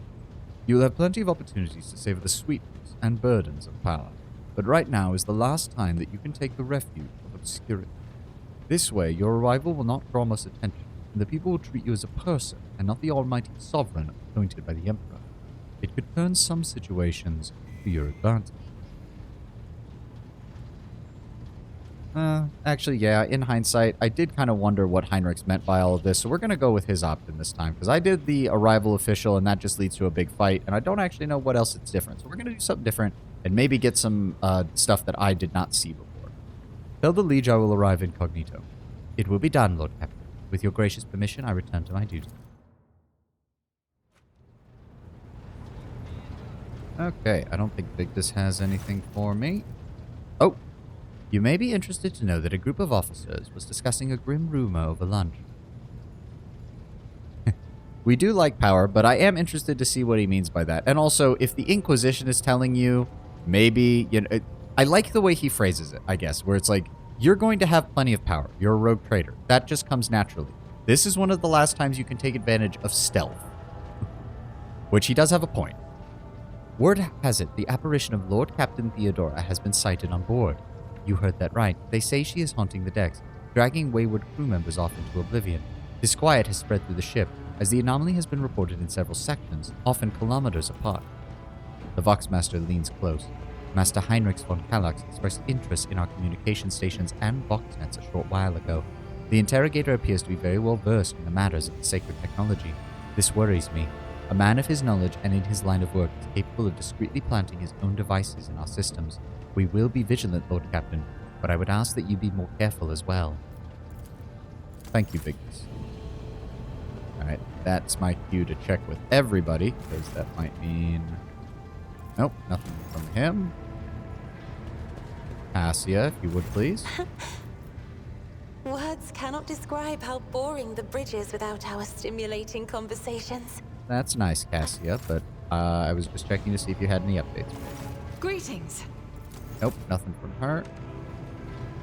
We do need to do Heinrich's opening discussion before he leaves. And we need to do Abelard's. So let's go over here. Heinrich looks at you intently, his head slightly tilted. I know nothing about you, Heinrich. You tell me a little about yourself. I'm usually the one interested in the pasts of those around me, not the reverse. I come from a night world, Guizorn 3. I belong to a branch of one of the noble houses until my exceptional abilities were discovered. After that, I was sent on a black ship to Holy Terra, where I was trained and I began my service for the glory of the Imperium. Do you happen to remember much of your homeworld? I do, but I have no ties to my homeworld now. None except my first name. I left Guizorn 3 when I was still a child. My family disowned me, stripping me of my family name. I was given a new one by those who trained me.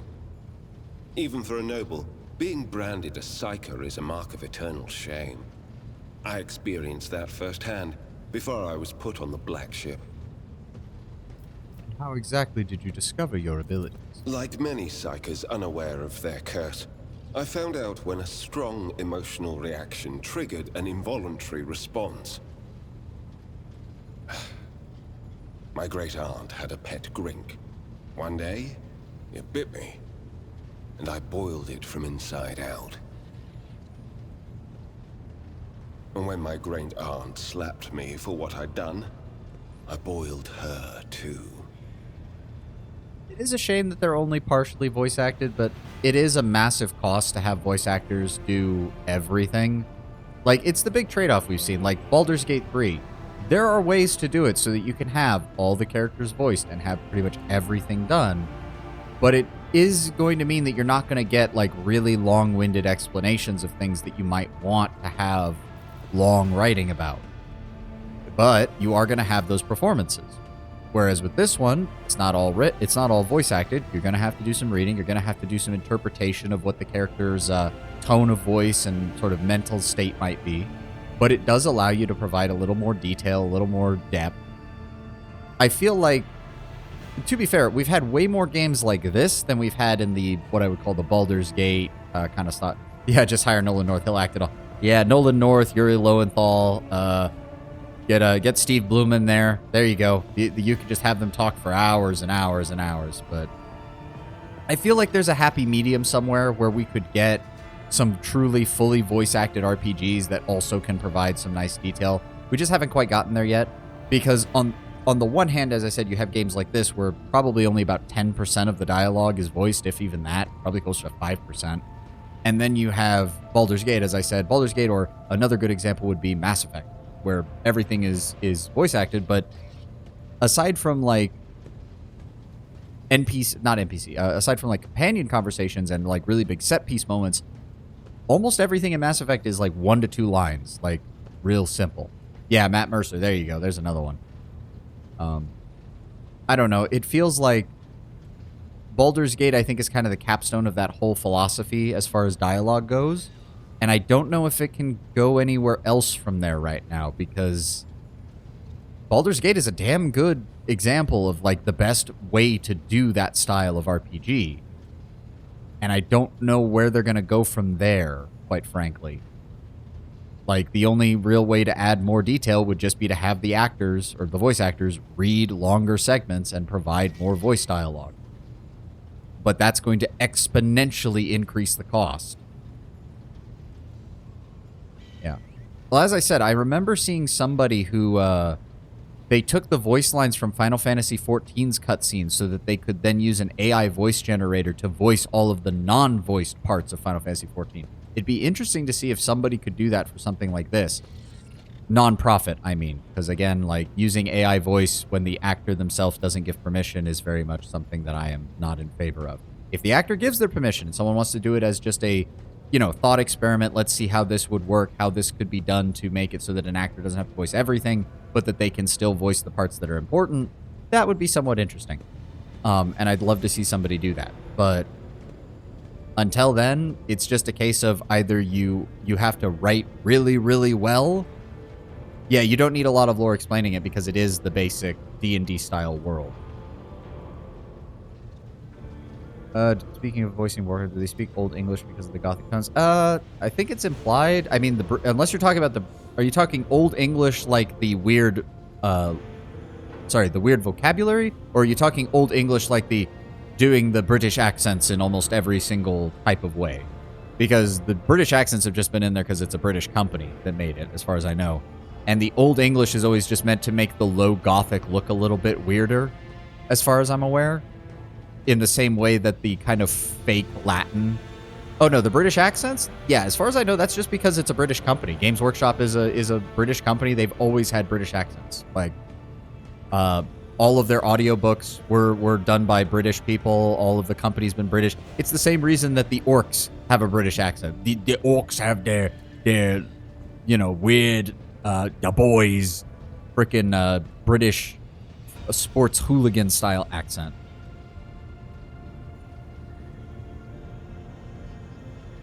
Yeah, I think that's the main issue with Baldur's Gate 3 is it really is relying on we're going to take the standard fantasy tropes and we are going to push them to their absolute limits. But they are still the generic fantasy tropes. The execution is 20 out of 20. The gameplay is solid. The story, at least what little I played at the very beginning, seems like it's leading to something really cool. But the overarching world that is built in, I mean, it's the Forgotten Realms. It's D&D's most basic baseline of a setting. And again, there are benefits to that. As you're saying, you don't have to do a whole lot of backstory building. You don't have to do a lot of explanation. But there's also weaknesses. It means that inevitably, when someone tries to delve into this, there's really not much there. And that does require, like, in any actual tabletop game in which you're actually playing at a table with a group of friends and a DM, the DM kind of has the responsibility of saying, okay, I can take this generic thing and I can make it deeper as needed. If the players want to delve into this thing, I can make it more and more deep. If they don't delve into it, then I don't have to worry about that. Rogue Trader is the opposite. I love the world, but the execution is lacking. Yeah, that's kind of Alcat, or Owlbear, Alcat in a nutshell. Their execution has gotten better. Kingmaker had some major mechanics issues at the very beginning, and Pathfinder as a world is a bit more interesting, though Kingmaker is probably its most generic part, since you're largely just dealing with the most rural and unsophisticated part of the setting. Wrath of the Righteous went a bit deeper by delving into the World Wound and the Sarkosians or whatever, the nation that was there before the demons ate them all. As well as the religion and the aspects of becoming and the potential for mortals to become gods. And now you have Rogue Trader, which is dealing with the outermost portions of the Imperium and the places where the black and white morality of the ecclesiarchy really starts to break down simply because, guess what? The universe isn't black and white, not even Warhammer. Even with the existence of literal Satan in hell sitting there in the Eye of Terror watching you, it's still not a black and white setting, which is to his credit, but it's not something that can always be shown very well. And the execution is still an issue because Alcat, for one thing, they were working their way through the Pathfinder system fairly well. Then they shifted gears entirely to do this and basically had to build the combat and class system from the ground up because the stuff that was in the actual Rogue Trader tabletop book would not translate well to a video game adaptation. That said, I think despite all of those problems, they're still very good games. I do agree.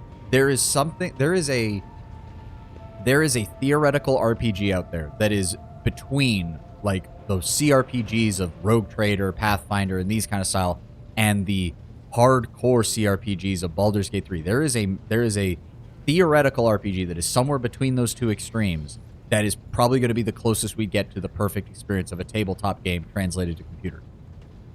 We haven't gotten there yet, but honestly, between Alcat working on these games and the Kingmaker game, and Larian working on Baldur's Gate 3, I think we're a lot closer now than we have been at pretty much any point in the past.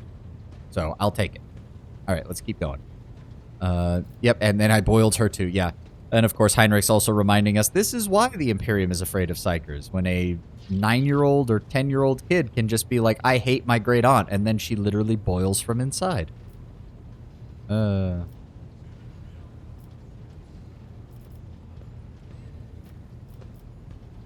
be honest, I expected a more dramatic story. If I were to summon a demon or rain down fire on everyone's heads, we wouldn't be standing here talking right now. However, I took the life of a family member. In my opinion, that is more than enough drama. Enough. He is from a night world. That is a very big thing for them. So even if he didn't like his great aunt, I can imagine that that was quite a bit of a shock for him. What can you tell me of the Black Ships? Picture a vast prison ship filled with frightened, angry psychers who can't control their abilities and who have just lost their homes and their families. Some of them were children and adolescents like I was. Some were monstrous creatures who no longer had the right to be called human, or psychopaths who reveled in their impure powers.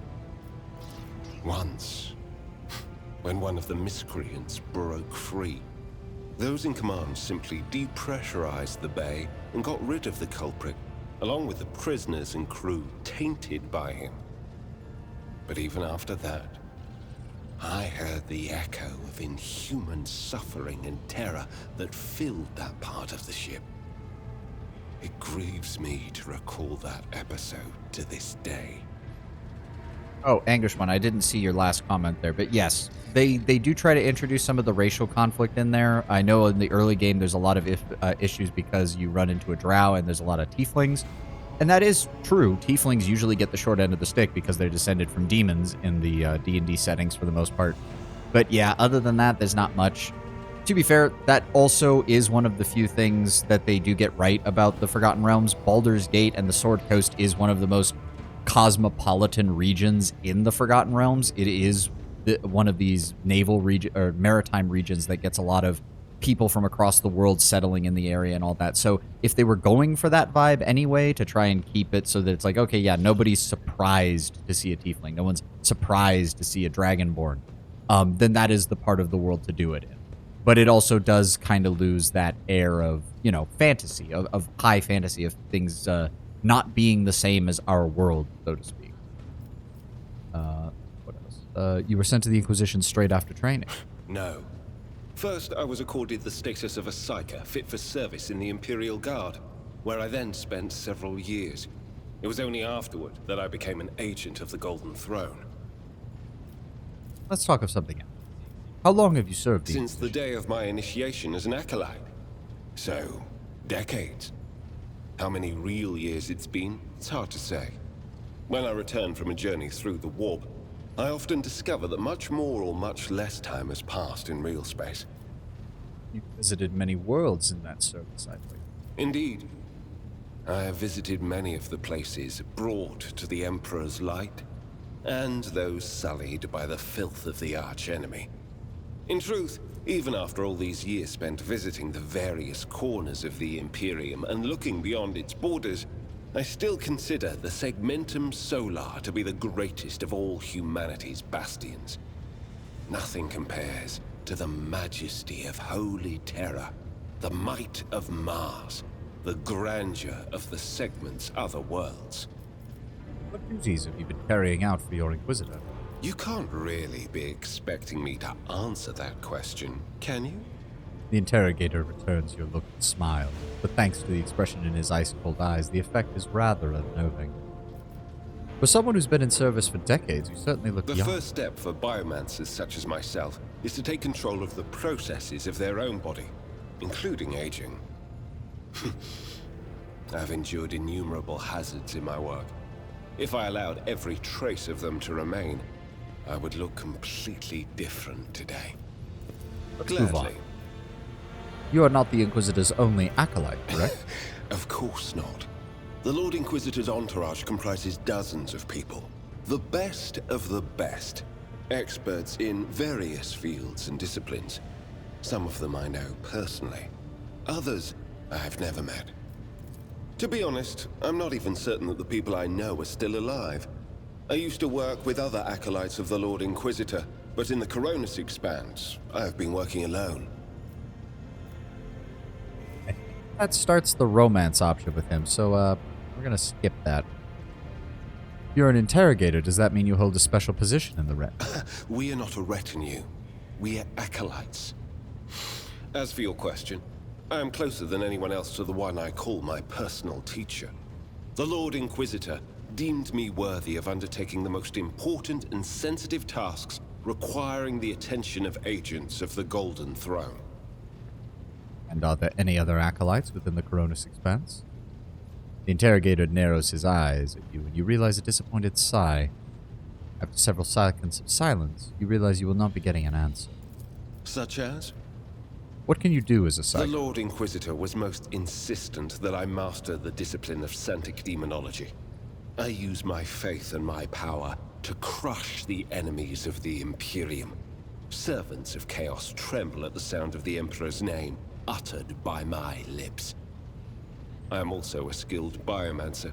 I can manipulate bodily processes.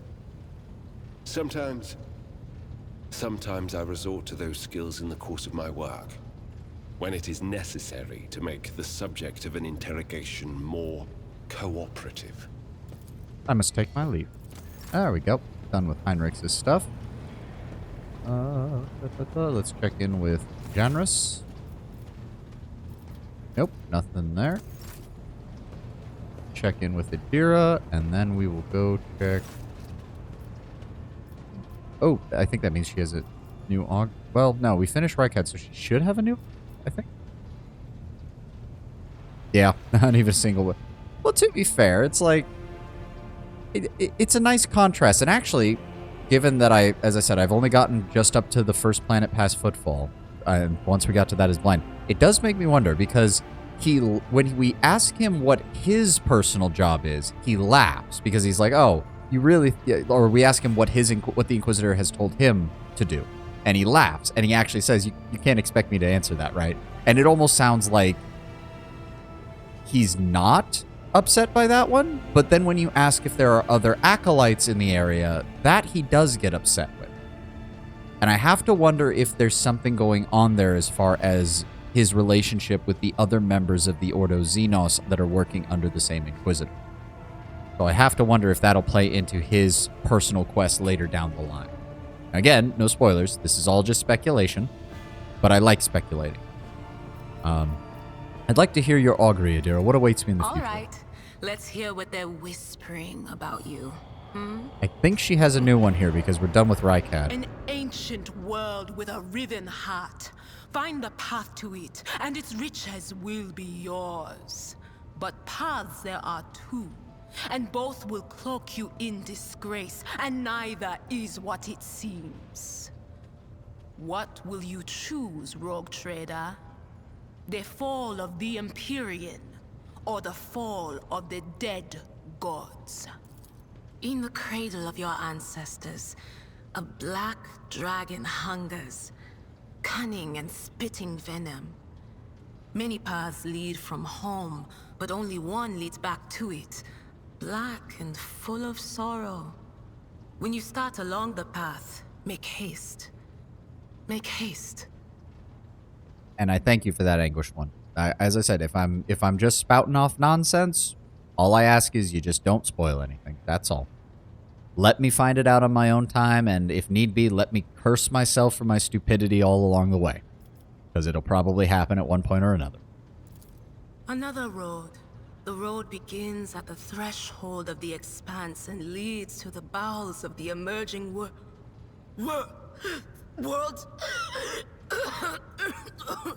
Reading the threads of fate is not meant for you, slave of the enthroned corpse. Step into the embrace of doom, for thus was it preordained by the architect of fates. I mean, when you kind of look at it from the player's perspective, Ptolemy, we the people who enjoy Warhammer 40k kind of are the Chaos Gods. We get to mess with everybody's fates all the time. So honestly, being followers of Tzeentch wouldn't be that surprising, all things considered. It's kind of like in the anime Goblin Slayer, where the gods are literally rolling dice to determine what happens in the world, and they're just watching everything that happens. We do that too every time we play a Warhammer game, one way or the other. That wasn't me. I swear on everything that's holy. I don't know what the second road is or who watches over it, but I beg you, stay away from it. Threshold of the expanse leads to the bowels of the... Interesting. Well, we'll keep that in mind. I'm sorry, Lord Captain. The voices are going wild. I can't make out a thing. Of course. Yep. Now for Pascal. We'll finish up this The stuff. Omnissiah knows all, comprehends all. I want to know the truth about you, Pascal. The request is approved. I did conceal certain information. I was a student of Archmagus Amanat, but I committed an act of betrayal after he deviated from sacred dogma. What exactly did Amanat do? He fell into schism and challenged the sacred boundaries of knowledge. The blessed Amanat claimed the limits of what is permitted must be expanded, because by refusing to explore certain law, we find ourselves in contempt of the seventh universal law. Comprehension is the key to all things.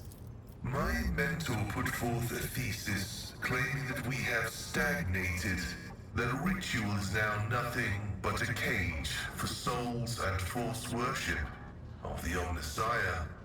He sought to break the cycle of mindless repetition because he saw the inevitable demise of our faith and all humanity at the end of it.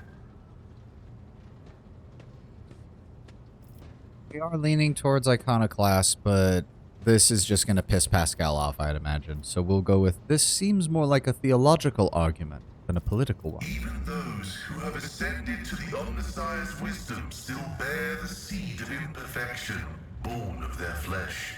But the ambitions of individuals mean little when we discuss ritual and belief. Knowledge is divine, and any argument as to how it must be reached is an argument of ritual and belief. Yes, Amarnat. Well, to be fair, Ptolemy, Amarnat would fall under the Mechanicus' jurisdiction, and though the Mechanicus does not have a dedicated Ordo, there are essentially, I can't remember what they're called, but the Mechanicus essentially has their own internal investigation unit, their own internal security. It's only when those guys can't handle something that the Mechanicus actually bothers going to the Inquisition for stuff. New question, the Omnissiah is Big E. It's weird. I'm trying to remember exactly my lore knowledge on the Mechanicus. So, what is it? It's based... Hold on, I'm trying to calculate my thoughts here. There's a definite influence of Catholicism's Trinity system. If you've ever heard anything of that from Catholics, the whole idea of the Father, the Son, and the Holy Spirit, each one of them is part of God, but they are actually all also God as a whole. It's kind of the same thing with the Mechanicus. if I remember correctly, they believe in the Machine God, the Omnissiah, and the Motive Force. Quite literally, Father, Son, Holy Spirit, kind of same Trinity relationship. They are all together the Machine God, but they are also each separate. The Omnissiah in particular is meant to be the physical embodiment of the Machine God in the real world, which some elements of the Mechanicus believe that the Emperor is his foremost servant, and some elements of the Mechanicus believe he is the Omnissiah. There's differing interpretations, and the Mechanicus has had a few internal civil wars over the definition of which one he might be. The worst one was the Morai Schism, where an entire faction of the Mechanicus actually said, wait a second, if the Ecclesiarchy worships the Emperor and we worship the Omnissiah, why don't we just combine into a singular church? They used to pray to the Machine God before Mars reunited with Earth, so it's complicated. They used to pray directly to the Machine God. Now, it's... even in the most isolated parts of the Mechanicus that don't necessarily see the Emperor as the Omnissiah literally, they still have a similar relationship to him in the same way that Catholics do with saints. So they would appeal to the Emperor as an aspect of the Divine Machine to intercede on their behalf with the Machine God.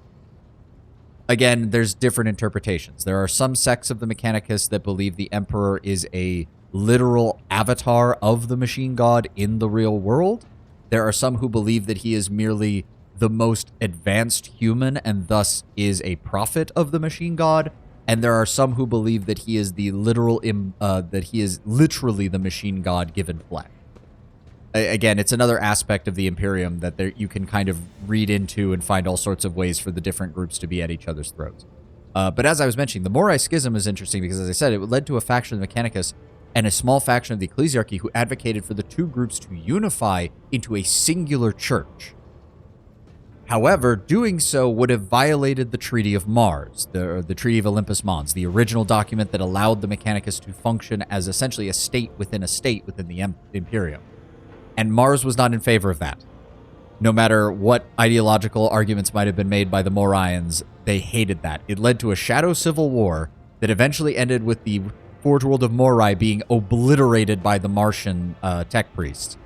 And the only concession they made was, you can hold Morai beliefs, but you will never achieve high-ranking status within the Mechanicum if you do. There are still Morai believers in the Mechanicum, but they never achieve high rank, and they're kept pretty much in the lower ranks at all times. And that is basically written into the Martian theocracy now, where they will just not allow them to push past a certain rank. It also led, funnily enough, to the Iron Hands having a civil war, and I think 3 or 4 companies of them split off and became the Sons of Medusa. And they are the only Iron Hand successor that follows the Moirai faith that believes not only is the Emperor a god, but that he is the living embodiment of the Omnissiah at the same time. I think they got wiped out in canon at some point, but don't quote me on that because I'm probably wrong. The teachings of the blessed Amonat spread, and word of it reached the conclave of the Cognizant fleet. They recognized his teachings as tech heresy. Many tech priests suddenly vanished or were subjected to servo penance for minor transgressions. The students of Amonat, whose number included many enlightened and respected brothers, resisted. My prognosis showed that our most likely future was a schism and a fratricidal war that would destroy the Cognizant fleet. That was when I headed to the Conclave. I confessed and handed the information about my mentor's research over to the Conclave. Brazen, anathematic studies of the Forbidden Law. The Conclave could use that data to summon Archmagos Amonat to stand trial and compel him to repent on pain of excommunicate Traitoris. His subsequent fate is unknown to me. You betrayed your mentor. This statement is true. However, I took this step out of loyalty to my mentor. He rejected caution and was leading us to a blasphemous war where he would become the first and most important victim. I did not want to witness his destruction and tried to force him to submit. I wanted to return to my mentor and share his fate, but the Conclave found me repentant and sent me to the station Alter Templum Calixis EXT-17, where I was to atone for my previous transgressions. Suppose in the end you acted as a loyal son of the Imperium should. I pray that the Omnissiah grants us wisdom to overcome the dialectic differences that divide us. So why go to Rykad Minoris? I was summoned there by a message that was encrypted with the Blessed Amanat's personal code, and could it be interpreted in several ways. One thing was certain: we were in danger, and I had to go to Rykad Minoris. Tech priest named Abel. Who exactly is he? Assessing his personality is difficult. The spirit of Brother Abel is different from that of most people. Tech comrades of the Cog call such persons quiet ones. He possesses significant intellect, but shuns communication. So far, I have not been able to determine why Abel summoned me to Rykad Minoris, how he is related to the Blessed Amanat, or why he bears the same name as me. Perhaps Reverend Abel may not be fully able to actualize and interpret the available data. What exactly are you going to do next, Pascal? I was wrong when I assumed it was the Blessed Archmagos Amanat who assumed the guise of Abel Haneman. But there is a connection between him and the Reverend Abel, and I intend to uncover the nature of this link. I have no more questions. Acknowledged. I will return to ruminating on the search for the Blessed Amanat. Why does this light up? I thought that The was... request is Oh! approved. I have no outright restrictions on disclosing this information. Where exactly are you from, Pascal? Information about my origins is worthless. I belong to the priesthood of explorators and came to the Coronis Expanse over 200 years ago. Any events preceding that moment are insignificant. Well, then how did you end up in the Coronis Expanse? I was honored to become a member of the Explorator Cognizance Fleet. When the Adeptus Mechanicus summoned the faithful for an exploratory venture into the depths of the Coronis Expanse, I joined the fleet in fulfillment of my sacred vows of comprehension. Why exactly are you not with the fleet? After I betrayed Archmagus Amanat, the fleet conclave directed me to the orbital station, Alter Templum Calixis EXT-17. This venerable temple station was founded in the early years of our expansion into the Coronis Expanse. It is currently a rear observation post of the Cognizance fleet in orbit around the star Furibundus. And who exactly are the explorators within the Adeptus Mechanicus? The sacred fraternity of explorers. The Cult Mechanicus sends us out to the frontiers of the known sectors as researchers and conquerors.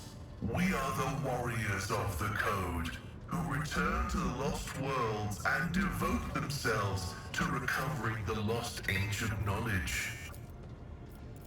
Explorators are granted the privilege of being more independent than many of our tech comrades. However, it has earned us a reputation as unstable and poorly controlled troublemakers whose unorthodox views are dangerously close to apostasy. And can you tell me about your mechadendrites? They are my younger brothers and guides on the way to the Omnissiah. Their machine spirits are directly bound to my neocortex and pick up impulses from my subconscious.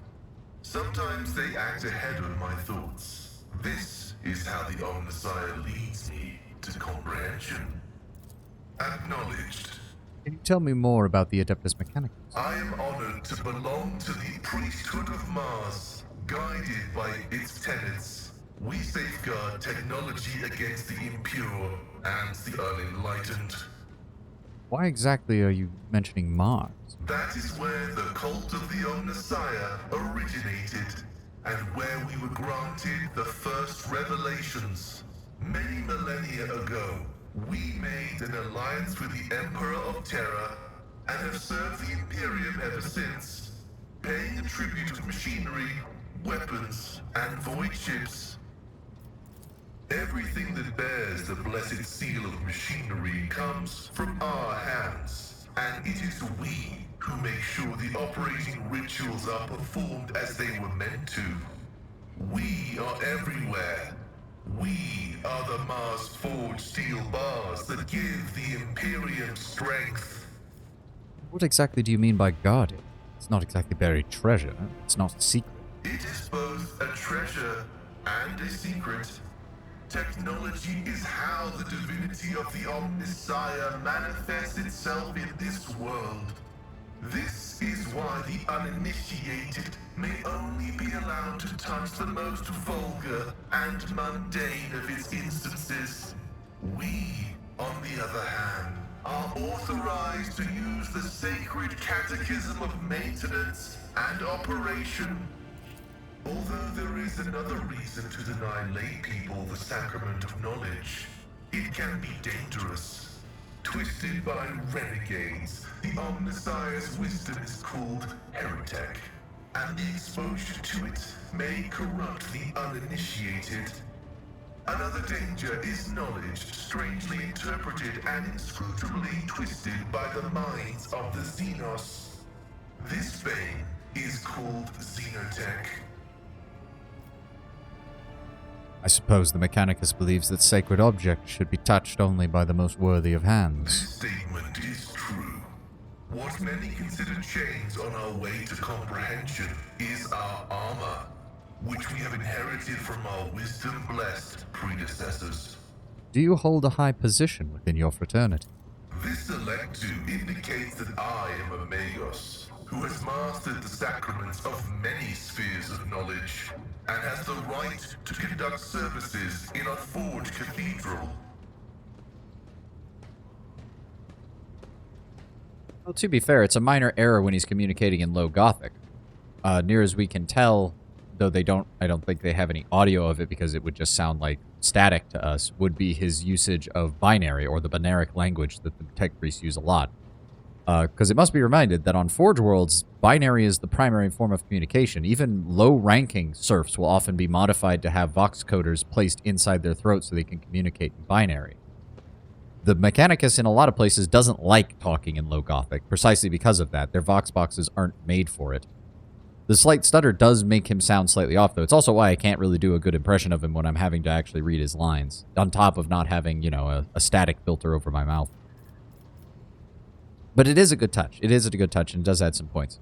But it would be interesting if we could actually... Well, I mean, we do have the Mechanicus... what type of game? Turn-based strategy game that came out a little bit ago. I've played a bit of that. And they do a good job of showing off the Mechanicus's... How you can have different facets of the Mechanicus interacting with one another in that one. Maybe I'll play that on stream at some point, because I never finished that one either. Where were we? What exactly is the Omnissiah in your understanding? He is the divine mechanism, the maker of technology. The universe was made to resemble a mechanical marvel because the Omnissiah rules over it. Knowledge is the highest form that he uses to manifest in the world. For now. Someday, he will come to this world in the absolute fullness of his splendor. It's also hard to tell how much of that stutter is from the effect they place on the voice and how much of it is the voice actor intentionally creating those gaps and creating those unnatural pauses. I think it's more the latter than the former. I think it's more the voice actor doing it. And if so, it's a sign of a good voice actor, that they're able to interrupt their own natural rhythms so well and so naturally that it already sounds somewhat alien when they're reading it aloud. The Adeptus Mechanicus worshipped the Emperor. He is the earthly manifestation of the Omnissiah, who brought humanity into the light of divine grace. Yeah, see, there you go, Kato. This is the main line view by like 90% of the Mechanicus. The Emperor is the earthly manifestation of the Omnissiah. Again, in Catholic terms, the Emperor is the son to the Omnissiah's father, to the Omnissiah being the creator god of all technology. The Emperor is the earthly manifestation of that power. The motive force, which the Mechanicus is, that's basically their word for electricity and the power within the machine spirits, is their version of the Holy Spirit and is the etheric / non-corporeal manifestation of the Omnissiah. But again, there have been bouts of religious schisms within the Mechanicus over the last 10,000 years that have created a variety of interpretations upon this central belief. What exactly is behind the Adeptus Mechanicus' enthusiasm for replacing flesh with augmentations? Organic tissue is an imperfect replica of the machine, transient and vulnerable. Metal is more stable, more effective, and more durable. Flesh speak is flawed next to biheric language. Meat begets weakness. It softens the mind and undermines discipline. But you can replace metal when it wears down. In addition, a machine is a supreme form of knowledge, and by assuming mechanical form, we become closer to the Omnissiah. In terms for the Mechanicus, Cato, yes. He fills that role within their kind of theology. It's important to note as well, the Imperium has a state religion. The Imperium has the Ecclesiarchy. The Ecclesiarchy does not claim that the Emperor is a creator god. This is an important distinction. A lot of people get messed up because they see all the Catholic and like hardcore Christian symbology in a lot of the Imperium's architecture and things like that. The Ecclesiarchy does not claim that the Emperor is a creator god. They don't claim that the Emperor created humanity. They don't claim that the Emperor created the universe or anything else like that. The Emperor is far closer to a monotheistic version of ancient, like, more pagan and more Middle Eastern style deities. He is a force of nature. He is a natural embodiment of what it is to be human, taken to its absolute religious extreme. Yes, they created a religion for a guy who didn't want one. That is the common point as well brought up for the Ecclesiarchy. But it is an important point of distinction because a lot of people get, when they first get into 40k, and they see the Emperor and they're like, oh, they claim that he's the one true God. He's the creator God. One true God even is sometimes misunderstood because the Ecclesiarchy is willing to accept that there might be minor gods under the Emperor. This is often how the Ecclesiarchy starts converting worlds that don't have worship of the Emperor as a central tenet to begin with when they're first dealing with cut-off colonies and areas or worlds that had never been conquered by the Imperium before. They will integrate the Emperor into the local religion so long as the Emperor takes preeminence as the top of the pyramid. This is the loophole that allows the Mechanicus to keep functioning because they claim that the Omnissiah is a creator deity, but that it can't manifest in the real world. So the Emperor is at the highest point in their hierarchy that anything within reality could be without actually supplanting the actual creator deity that the Omnissiah is. And that is a distinct difference. The Mechanicus does believe that the Omnissiah is a creator deity, that he forged the universe, and that it is through the human technology that he expresses himself most closely. This is why they see alien technology as being corrupted. And, of course, chaos technology as well being demon-tainted. That loophole is one of the few things that keeps the Ecclesiarchy and the Mechanicus from quite literally wanting to brutally murder each other at all times. There's a reason both of them were afraid of the Moirai Schism that I mentioned before, because merging them would both solve a lot of issues, but it would also undermine a lot of the Imperium's existing traditions, which, if you know anything about the Imperium, is not something anyone in the Imperium wants anyone else to do. As I said, it can be a bit complicated, but yes, in basic terms for the Mechanicus, the Emperor is the Jesus Christ to the Omnissiah's creator god, and the motive force is the Holy Spirit that's kind of in between them. Yes, that is why he tore up the Word Bearers with the Monarchia incident. The Emperor was a militant atheist during the Great Crusade. Although, even under the Emperor, as they showed later with a couple of different side characters, including Alanius Pius, personal faith wasn't so much the issue. It was any form of organized religion. A person holding a personal faith would be mocked by the Imperium, but they wouldn't be persecuted. The second you start having priests, the second you start having organized religious services, the second you start having a hierarchy or an organization of your religion, that's an immediate, you just get blown up. You just get immediately annihilated. Personal faith was mocked in the early Imperium. It was organized religion that had to be quite literally destroyed. And when the word bearers actually started creating an organized religion, well, the Emperor kind of strung it along for a little bit because he honestly, at least as far as the books were concerned, he seemed to think that there was no way Lorgar, being a Primarch, would be that stupid. And then Monarchia happened, and he realized that Lorgar was indeed that stupid, and so he blew the entire place up. If you want to know more, I highly suggest the first Heretic and the other Horus Heresy books. They go into a lot more detail and depth than this. I'm just kind of giving a very surface level explanation for a lot of this. However, like all things sacred, our augmentations must not be defiled by the eyes of the ignorant. Which is why we reveal only the crudest of tools, while holier mechanisms remain concealed beneath our crimson robes. Yet I must admit I am curious, if I may see your augmentations. The right to witness the miracle of flesh being fused with holy metal is granted only to those who have ascended to the rank of initiate. However, your lofty status of rogue trader allows me to make a partial exception and reveal my sacred stigmata. Pascal reverently parts part of his robe's scarlet folds across his chest. You see emaciated white meat gnawed through by metallic shunts of flexible wires, blood running through transparent pipes, enriched with the nutrients required by the pallid flesh. The sight of a body transformed into an appendage to an incredibly complex mechanism built using unfathomably ancient blueprints is somewhat mesmerizing.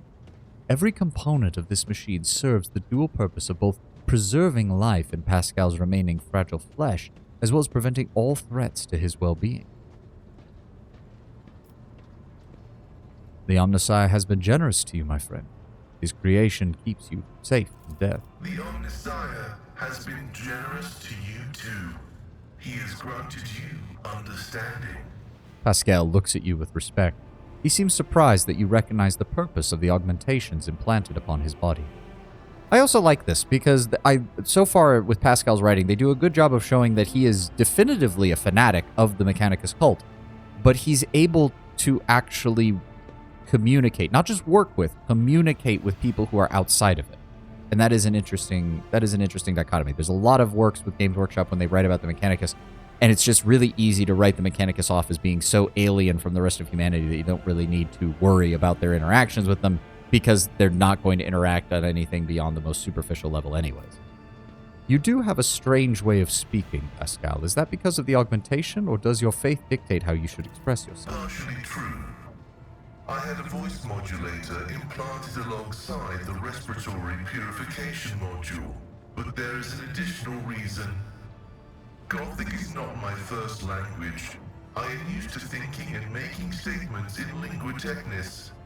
The binaric language is more informative, more ergonomic, and less prone to misinterpretation. I have no more questions, my friend, and I shall take my leave. May your labors be effective and fruitful. Pretty sure we already did Anguish one, but I'll double check. Nope, not that. Go back. The Omnissiah knows all.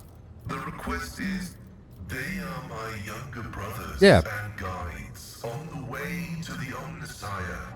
Their machine spirits are directly bound to my neocortex and pick up impulses from my subconscious. Sometimes they act ahead of my thoughts. This is how the Omnissiah leads me to comprehension.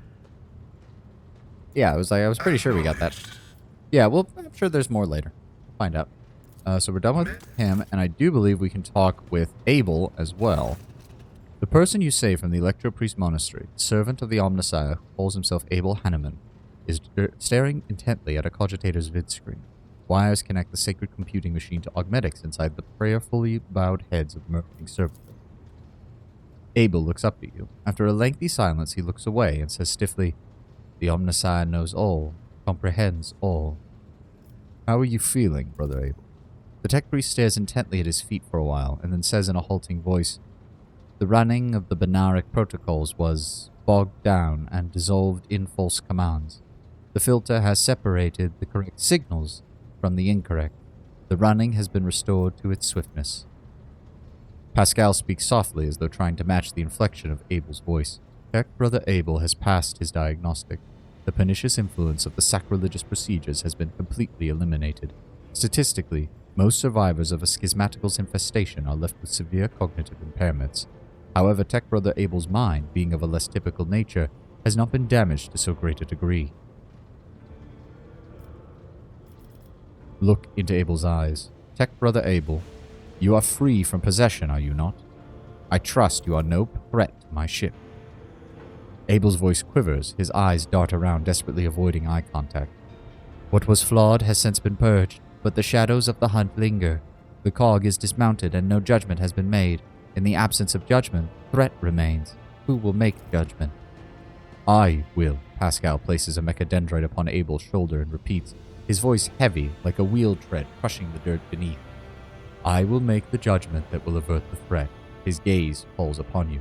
There is no need to frighten him. What troubles him so? I assumed at first that this was caused by the shock inflicted upon his system by the schismatical attack, but my tech brother's words are a sign of deeper reason for his unease. He foresees something that threatens both him and all those around him, and thus I stand ready to face this threat. What judgment do you two speak of? Only he knows, but if my tech brother fears that he might not make the right decision at the crucial moment, then I will do it for him. If I might ask, Pascal, why are you so concerned about him? He is not the one you were hoping to find. That answer is unknown. I am registering a kinship between our identifiers and one that is more profound. Archmagos Amanat left an imprint on all of his students. It may be, then, that I see some of my mentor in Tech Brother Abel, and so my spirit rejoices and strives to keep him from harm. You care for him, as if he truly was a younger brother. Pascal's vox rasps a small, tired laugh. Tech Brother Abel is harmonious, and harmony is beauty. Is it so strange an urge to protect beauty from the horrors of the grotesque? Then I will try not to give Abel any undue cause for dread.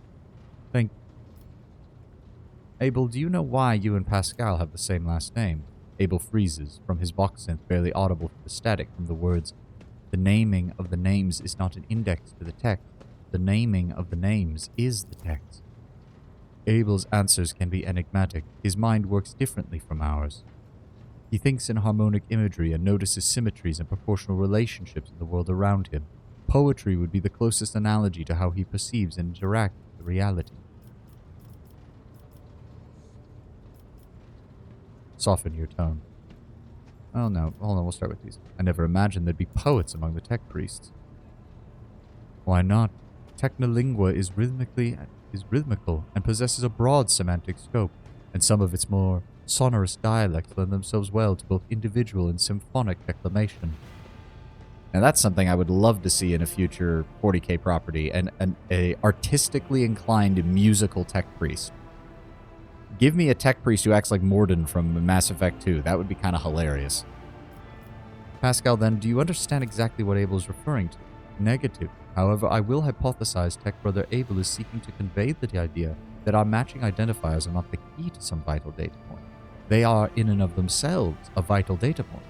At this stage in my analysis, I can draw no useful conclusions from this preposition.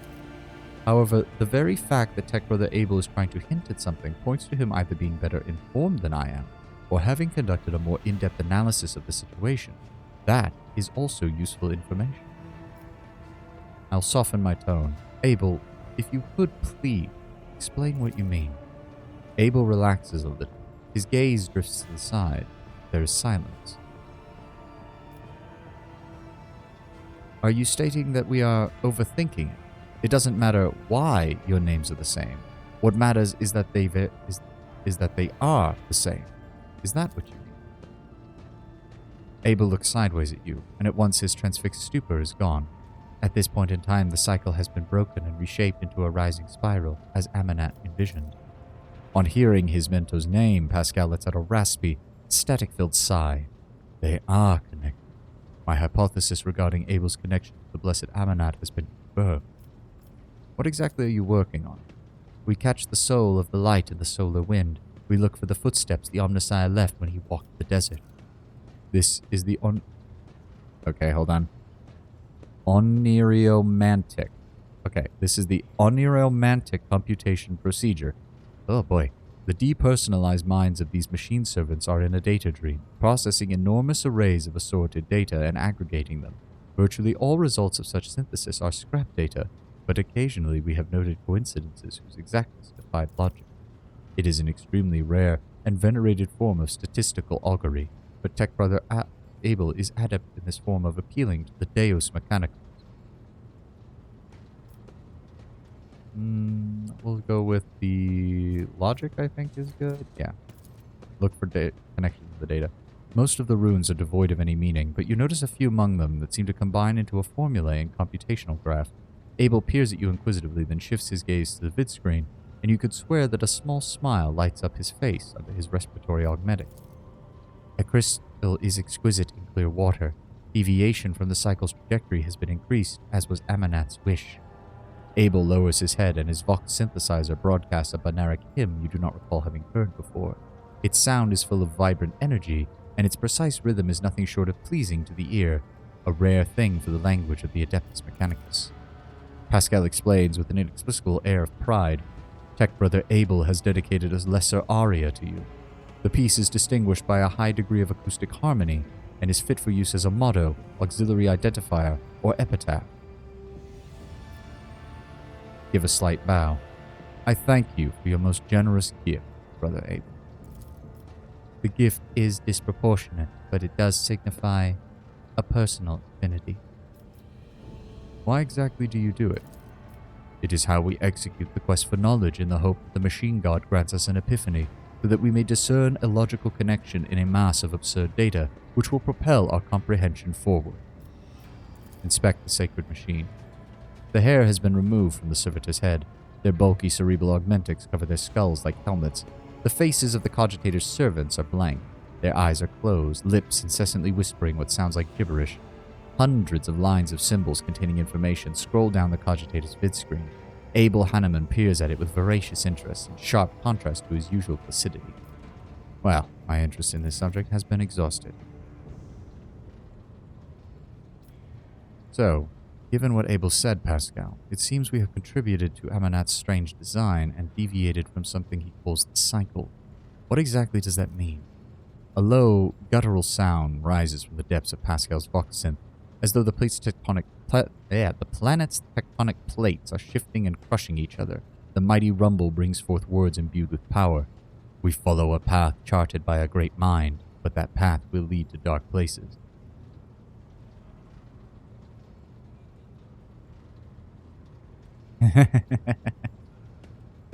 This Oriomantic affirmation was already discussed in the aforementioned discussion about the Blessed Ever. Yep. Ugh. The way the tech priest can sometimes talk in circles can be a little bit confusing, and I will probably forget half of what Abel is able of saying. That Abel is able of saying. God damn it. The cycle has advantages of predictability. Abandoning it will plunge the collective into a perilous space of uncertainty, which will inevitably lead to disaster and the risk of unusual annihilation, universal annihilation. The doctrine of discontinuing the cycle may herald good things to come, or it may be the death sentence. Only the Omnissiah knows all, comprehends all. Others are mere prophets who interpret his wisdom as far as their own comprehension permits.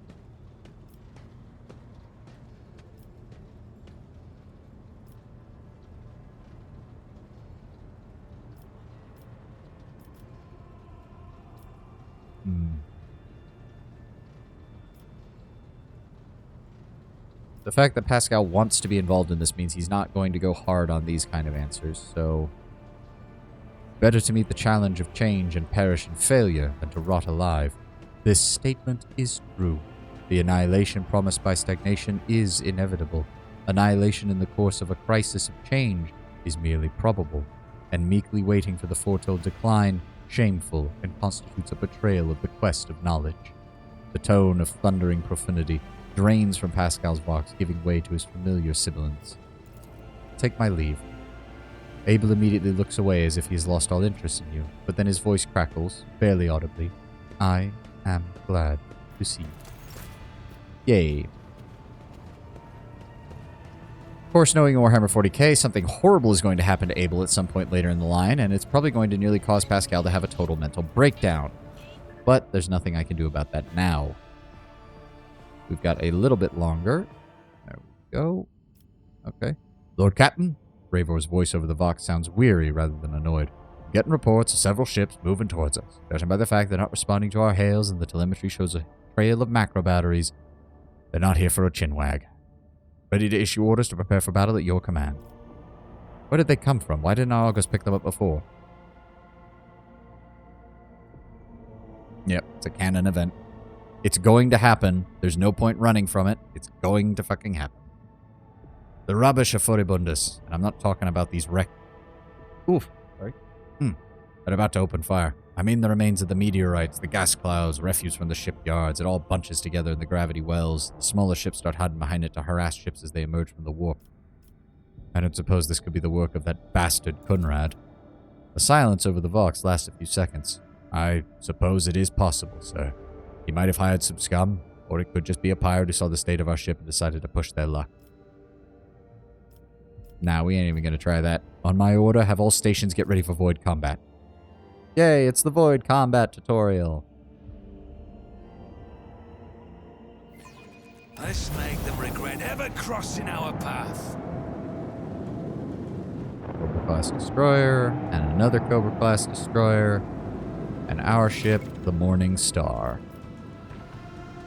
I do not remember any of this. Space combat, the battlefield is separated into 3 zones, marked by different degrees, acceleration, mid-movement, and end movement.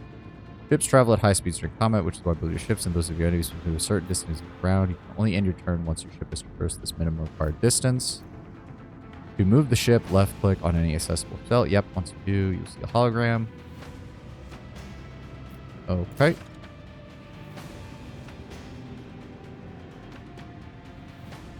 I'm thinking we do that because it will allow us to...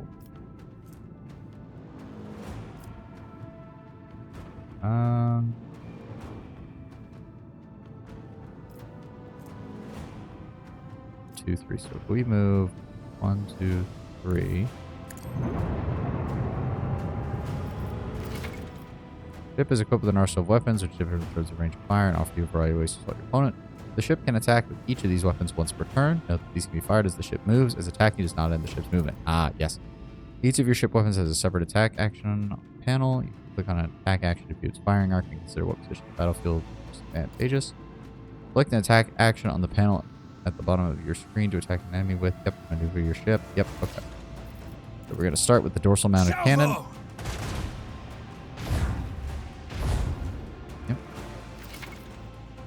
Shields, deal damage, miss first shields, 2 shield arrays cover the ship's sides, 1 protect the bow and stern. Shield, choose your angle of attack wisely and direct fire at the side where the shields are weakened or completely destroyed. Note that enemy shields recover each round. Yep. Damage shields do not recover. Instead, they can be restored using the restart shields. Restarting shields reduce flagship combat efficiency. On the next turn, will have reduced movement speed and firing range. Okay. Maybe about that. That, so we are going to move this way, and then we're going to use a side gun. Damn it, seriously? Oh, I forgot to do that, didn't I? All hands, prepare for acceleration. Yeah, we can't do anything with those. Oh well. End of turn. Yep, here he comes. Minor damage to our rear shields.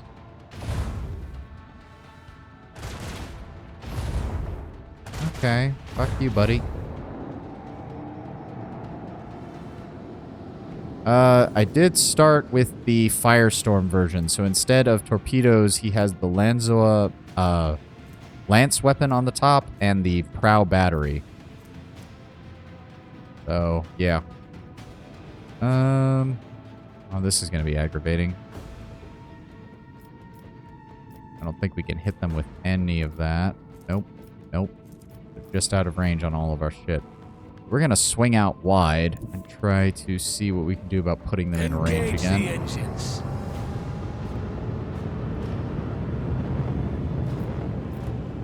I don't know if we have any... Nope, we're just outside of range on all of those. Shit. Yeah, I don't remember being very good at this when I played it the first time.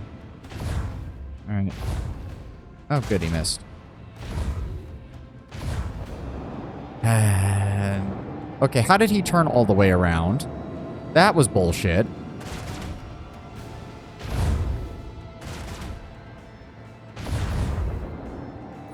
Okay. Fuck you, buddy. Did that... Okay, no. He is in range, so we're going to use the dorsal cannon to start with. There we go. There we go. There we go. That's good damage. Then we're going to move up. Coordinate set. Put the green ability on the left. Oh, okay. Thanks for the heads up. I'm probably going to need that. Salvo! There we go. And then we're going to bring us around this way. Take us in. Force them to come at us from the side with stronger shields. Can't do anything else.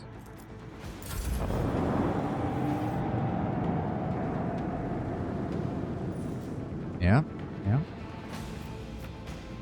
yeah. Flagship flies in a straight line, making a full U-turn at the end of its movement.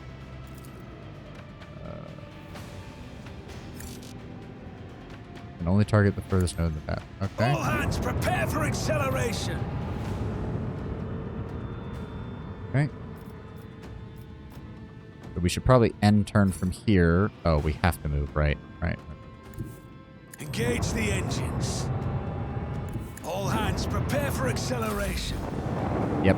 Force him to come right down the front of us where we have the most firepower available.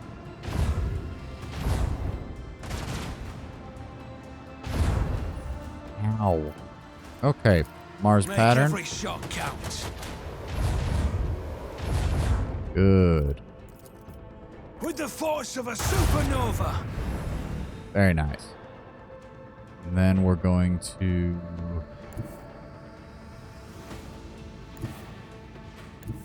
There. Macro cannons. Fortunately, I think that hits... Yeah, that hits his front shields. Salvo. There we go. Got him. Another battle won. On to the next one. Penetrate your shield. Yep. Once your force field management make repairs, use scrap to repair and restore hull integrity. Download star systems collected after space battles or purchased from merchants affiliated with various. Sweet. Yeah, thank you for the heads up on that, Ptolemy, because otherwise I wouldn't have noticed it at all, probably. Okay. Well, we'll start with this. Scan. Yep, nothing here, but we do get experience. The altar is over here. Yep, Lord Captain, the station's airlocks have been sealed from the inside. A box recording stating that the priesthood of the altar temple X 17 sanctuary has no desire to communicate with the laity, and refusing access to guests on the basis of the mechanic privilege of inviolability, granting them sole jurisdiction over their sacred site. Yep, that's what I figured. Okay. And then this, if I recall, is the naval attaché. Lord Captain, we have the flagship Drusus's blessings with a small escort dead ahead. They are requesting a direct Vox channel, patching you through. Chartist Captain Asterius Thorfast. The Vox channel clicks, and after a brief pause, a dry, low voice hails you. Dry and low. Greetings, Lord Captain. I am honored to speak with the rogue trader of House von Valencius. May your name be known through the ages. Chartist Captain Asterius Thorfast, bearer of the free charter of the merchant fleet. How can I be of service? Yeah, I know you can do that. I think after this section, because we didn't have access to any of the customization for the ship up until this point. But yes, the crew member, they're the retinue members that you can put in charge of different systems affect how they function. I do remember that vaguely. What exactly is your squadron doing here, Captain? We developed supply routes for the Chartists. My ship is a representative of the merchant fleet in this part of the Imperium. Yet we do not have a fixed charter-defined trade route. Our mission is to establish business contacts with all voidfarers in need of regular ship repairs and who are interested in specialized goods. Where exactly do you source these components? Are you asking me to disclose our suppliers to you? Thorfast laughs airily. Well, frankly, they come from both everywhere and nowhere. We get our wares either from lucky voidsmen who stumble upon abandoned or dilapidated ships somewhere in a neighboring system, or from unlucky ones whose sorry tubs arrive in Footfall in such a state that there's no choice but to take it apart rather than restore it.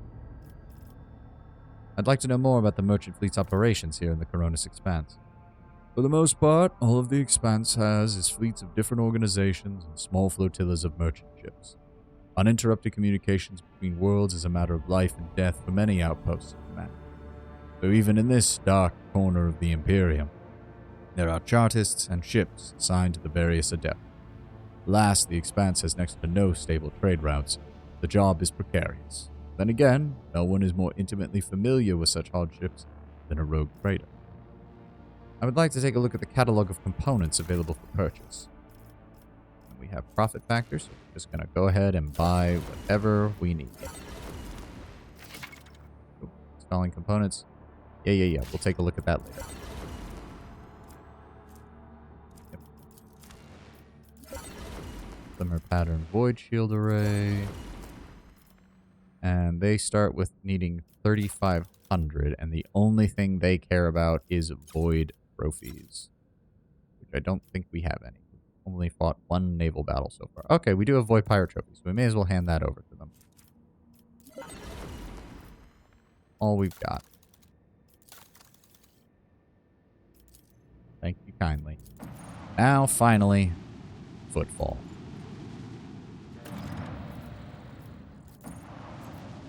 Go. Void Dock Alpha Row. Right, because we lost, actually, hold on. No, wait. I should level her up first before we go wandering into a combat situation. Whenever the operative attacks enemies that full wounds, that attack deals additional damage. Yes. Also going to grab Perception for her, and then we will grab... Honestly, Intelligence? No, that's not really going to matter that much with her. We're going to grab some ballistic skills so she can keep operating as a secondary damage dealer.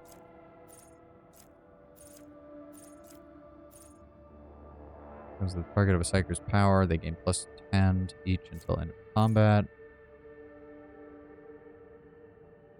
Oh, so now she's finally getting it a bit. Also, by the way, I need to check.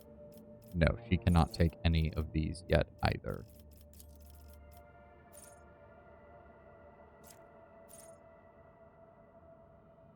See, that wouldn't be too bad given her preponderance of psychic phenomena and perils of the warp if almost every time that happens her head didn't explode and immediately knock her out of combat.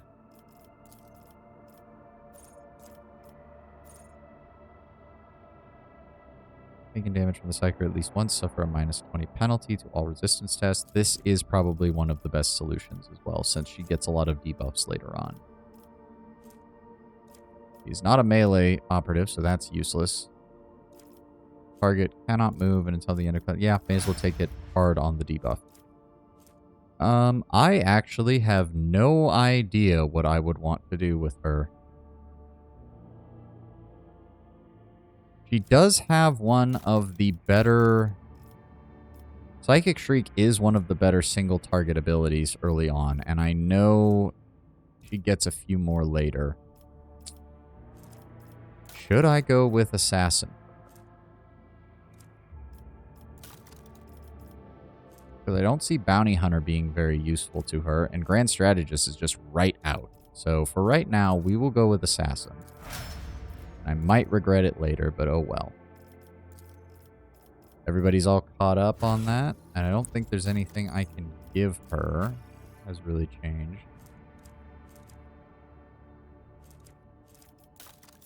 Oh, right. She would want... Yes. This actually pairs well with her. No reason not to. And as a backup weapon... Nope, she has the psychic staff. There's no other staff I really want to give her. I can give her the Rebel sniper rifle so that she's got an even better long-range weapon to help out with. Which I think will work out just fine. Just fine. Attacks of opportunity. No, that's on her. I don't think I've ever seen her get an attack of opportunity. Oh, and we may as well give her would the long las or the regular sniper rifle be better? Cassia does not have much in the way of combat prowess, so the long las's ability to bypass both dodge and have an additional hit chance is probably better. And I don't think anyone else is getting any sniper rifles, so we're going to go ahead and drop those. The hand flamer can go to cargo. Telepath staff. That really... Death. Plus 10 willpower. That might be better, actually. We're going to go ahead and throw that on her.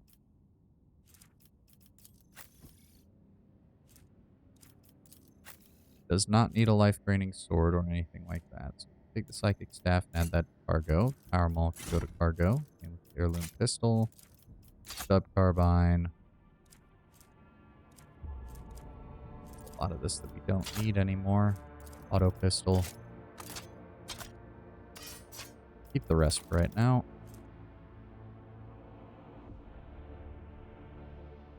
That is better than what she's got on right now.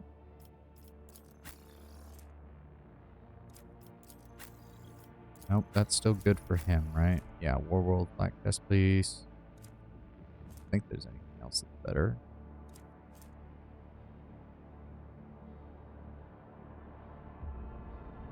Oh. Yeah, no, that's not as good. That's a regular flak vest. That can be cargo. Carapace. Those. Nice. Okay. Oh, right. We want to restock Abelard with his reserve medkits, just in case. And I think that's it. Yeah, flamethrower, psychic staff. No problems there.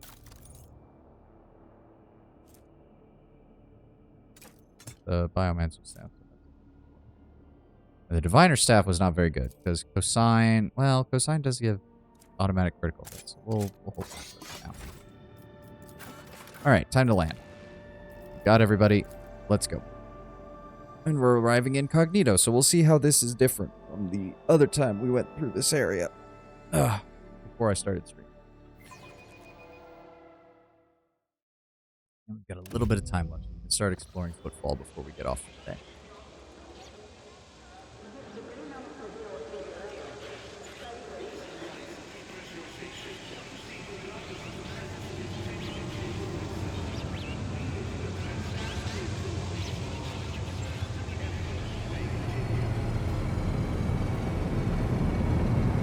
Oh, we still get a welcoming party. Just not full ostentatious welcoming party, I see.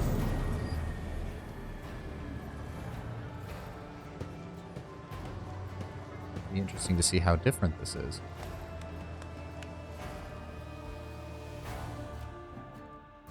Your Lordship, forgive me for not welcoming you with the appropriate obeisance. We were told you would prefer to arrive on Footfall incognito, and we're trying to attract as little attention as possible. I am here on behalf of the Liege of Footfall, Lord Vadim Tokara. The Liege awaits the chance to speak with you at his residence, but if you happen to have other business to attend to, I can serve as your guide and tell you about the station. Cassia's lips curl slightly. This is so familiar. Behind the amber-colored scattering of words of welcome, far less appealing hues lurk murky and diluted, the look of someone accustomed to lying and hiding their intentions. Adira jerks her head and shakes it, hisses through her teeth. Someone's coming. They're coming for us. Watch out, Lord Captain. Abelard sighs and casually places his hand on his weapon.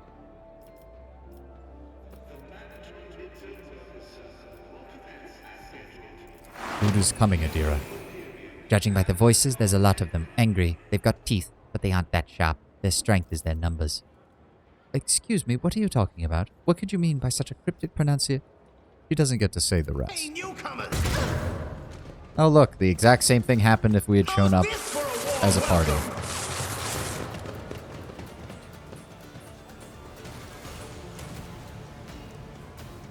Well, that went about as well as I could have imagined.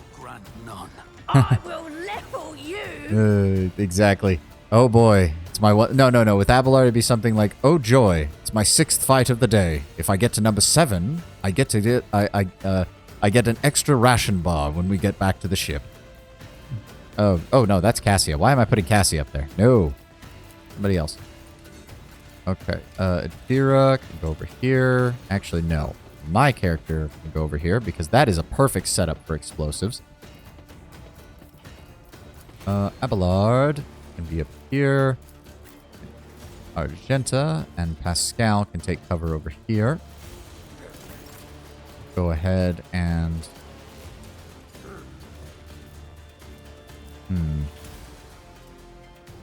We will go ahead and... Would that work? No, we'll do it... Really? She can't... Oh, because that would be behind the... Okay, hold on. It's not the best. I don't want to... Well, she'll be fine. She'll be fine. She'll be fine. Let's not worry so much. We're going to give my character another turn. Being ordered around. And then we will just do this. Start off the fight. To it personally. Oh, I was hoping that would set off the cover, but oh well. Who, if not Then me? we'll go ahead and do that. And we will... Who do we want to pop? Ah, we need to get to her. That's the big one. Oh, they have armor. Interesting. Oh, everyone adjacent to the target suffers the effects of the Ignite Psychic power. Oh, interesting. Wait, can I... Oh, never mind. Cast that on him. There we go. That's what I wanted to see. Also, I am so happy they added those animations because I can specifically remember some of these Pyromancer things had literally no animation when you cast it. You would cast Firestorm and it would just be a spark on each of the enemies and that would be it. And it would be so disappointing. Don't worry, Cassie will be fine. Cassie will be fine. I don't need luck. I have strategy. See, she's fine. Especially because, yeah, she can use a lot of her abilities and it doesn't take away her movement, which is one of the best things about her. We're going to use that. It's still not enough. Really? Okay, hold on. I have read One more tomes spot. of military tactics. Point of curiosity. There we go. Draw them all to the same point. And then send them running away. And look at that. 3 of the 5 are already dead. And now she can dip back behind cover. Perfect. Absolutely perfect. Look out. Oh, she's going to go shoot Abelard. She missed. She knocked over Abelard, barely did any damage, and hit Pascal with the freaking blast back. It cleanses the body. Abelard, taking cover behind Argenta is not... Okay, thank you. She just... Buddy, if you somehow survived this, this lady would be killing you, but it doesn't matter because I'm about to shoot you. Do we want to hit that? Yeah, why not? As the Emperor commands. Well, he's dead. Anything else I need to do? No. Oh, look, another group has arrived. Let's make it quick. Friendly fire is one of the funniest things in this game. Oh, shouldn't he be taking damage from my fire effect? Okay, you weren't even trying, buddy. Adira, I now wish I had kept the lightning on you. What does this do? The target suffers Psyker Staff plus Psyker Staff power level plus Psyker Psi rating plus 30% of their current wounds mental damage. The part of the damage equal to 30% of the target's current wounds cannot exceed 300. If passed, the target still suffers Psyker mental. Okay. Friendly fire is funny as long as it... Yep, yes. And to be fair, it used to be a lot worse, because I can distinctly remember the first fight back on Reichad Minoris when you're getting off of the landing platform.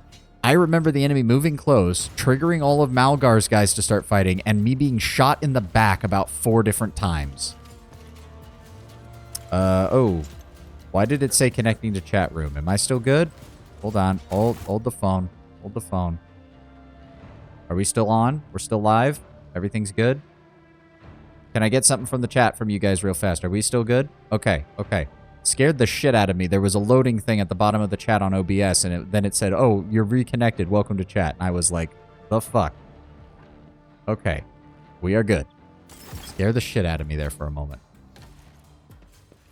Do we want to shoot them? I think we want to shoot them. Maybe. Honestly, Psychic Scream's probably the best choice. Pop his head, please. Oh, and that killed them. Very nice. We'll go ahead and throw that on him. Or her, I guess. Amelia, I guess. We don't really need to do anything else with them. So then we will go ahead and do this. Oh, we might want to move a little bit further away from these guys. Because we're going to... Oh, we're going to do that. Okay, that's going to kill him. Fair enough. There we go. Oh, and we got a free turn. Sweet. Then we will set them on fire. And that's 2 more down. I love it when they stand next to one another. It's so nice. Revel and Slaughter. Give me a bonus to whatever we've got. Why not? We'll just go ahead and do this. 3 that 4 of my 6 characters died because the enemy kept shooting their backs and because they ignore your dodge chance. Yeah. That does seem to be something that happens a lot when your allies are shooting. There we go. Set him on fire. Yeah, we're good. Pascal, if you would be so kind, please vaporize this man with plasma. Pascal is still missing 80+% freaking shots ever since we picked up this plasma gun. Pascal, is this plasma gun cursed? Are the machine spirits fucking up in this plasma gun? Because it's starting to really piss me off now. It's really starting to piss me off. You've managed to hit... You fired that gun like 7 times. You've missed every single time it's been above 50%. And you've hit the one time it was below 50%. Okay, how much health does this bitch have? 57? Okay, we're going to sworn enemy. At your beck and call. And then we're going to reckless strike. I'm not interested. And then we're going to hit her while she's down. And she's dead. Very nice. Now charge this man and kill him. I took care of this one. And then she is... Yeah, the worst part is you're completely correct in what he's saying. Completely correct. Me? Cassie, if you would, please. You insist, try Thank to you. die with grace, at least. Well, that took care of things fairly quickly. Interesting to note that that was pretty much exactly the same as if we had arrived ostensibly. So it'll be interesting if anything changed at all. The shivering young servant looks up at you with horror in his eyes. Emperor, protect me. They killed. Every time I warn them, and then they go, Dear Emperor, our Lord and Savior, how could this have happened? Who would have thought? Adira spits on the ground in annoyance. Fear not, young man. We took care of the attackers. Do you know who they were? Your Lordship, these guys were Anvers. They're a gang. The worst. Honestly, I'm telling you, they're scared of no one. Not even Leech Tokara. He glances around, like he's expecting additional bandits to appear. Does this kind of thing happen often around here? Shootings, yes. Attacks on nobles, not very often. Unless it's the Anvers. They're vicious. Not a week goes by without them killing and gutting somebody. They're wicked heretics. They respect nothing. They follow no rules. Go and report to your liege. Sorry, your lordship. I'll go report to the liege. They killed her. They killed my lady. Oh, this is terrible. And there he goes. Is there money to be made? Nobody got injured. Time to loot. Oh my god. Glorious, glorious loot. Look at all of it. Don't think... We'll keep a suit of flak armor in case we need it. That can all go to cargo. It is adding it to cargo, right? Yes. Good. Weighty axe. Is that better than Argento's axe that you keep? No, with fewer options, no. Oh, thanks for checking us out, Ptolemy. I'm going to be finishing up here shortly, too. I'm just going to finish up looting this area and getting all that done, so you're not going to miss too much. And don't forget, I've got my YouTube channel that has all the VODs, so this will be up there later as well, in case there was anything you missed. Thanks for checking us out, and you have a great, glorious day, man. You have a great day. Combat shotgun. I don't think that's the only one who uses a shotgun is Abelard. That is better than the one he's got. Oh, but that pushes them 3 shots away. Nah, we'll keep that. Wow, they all had chain swords.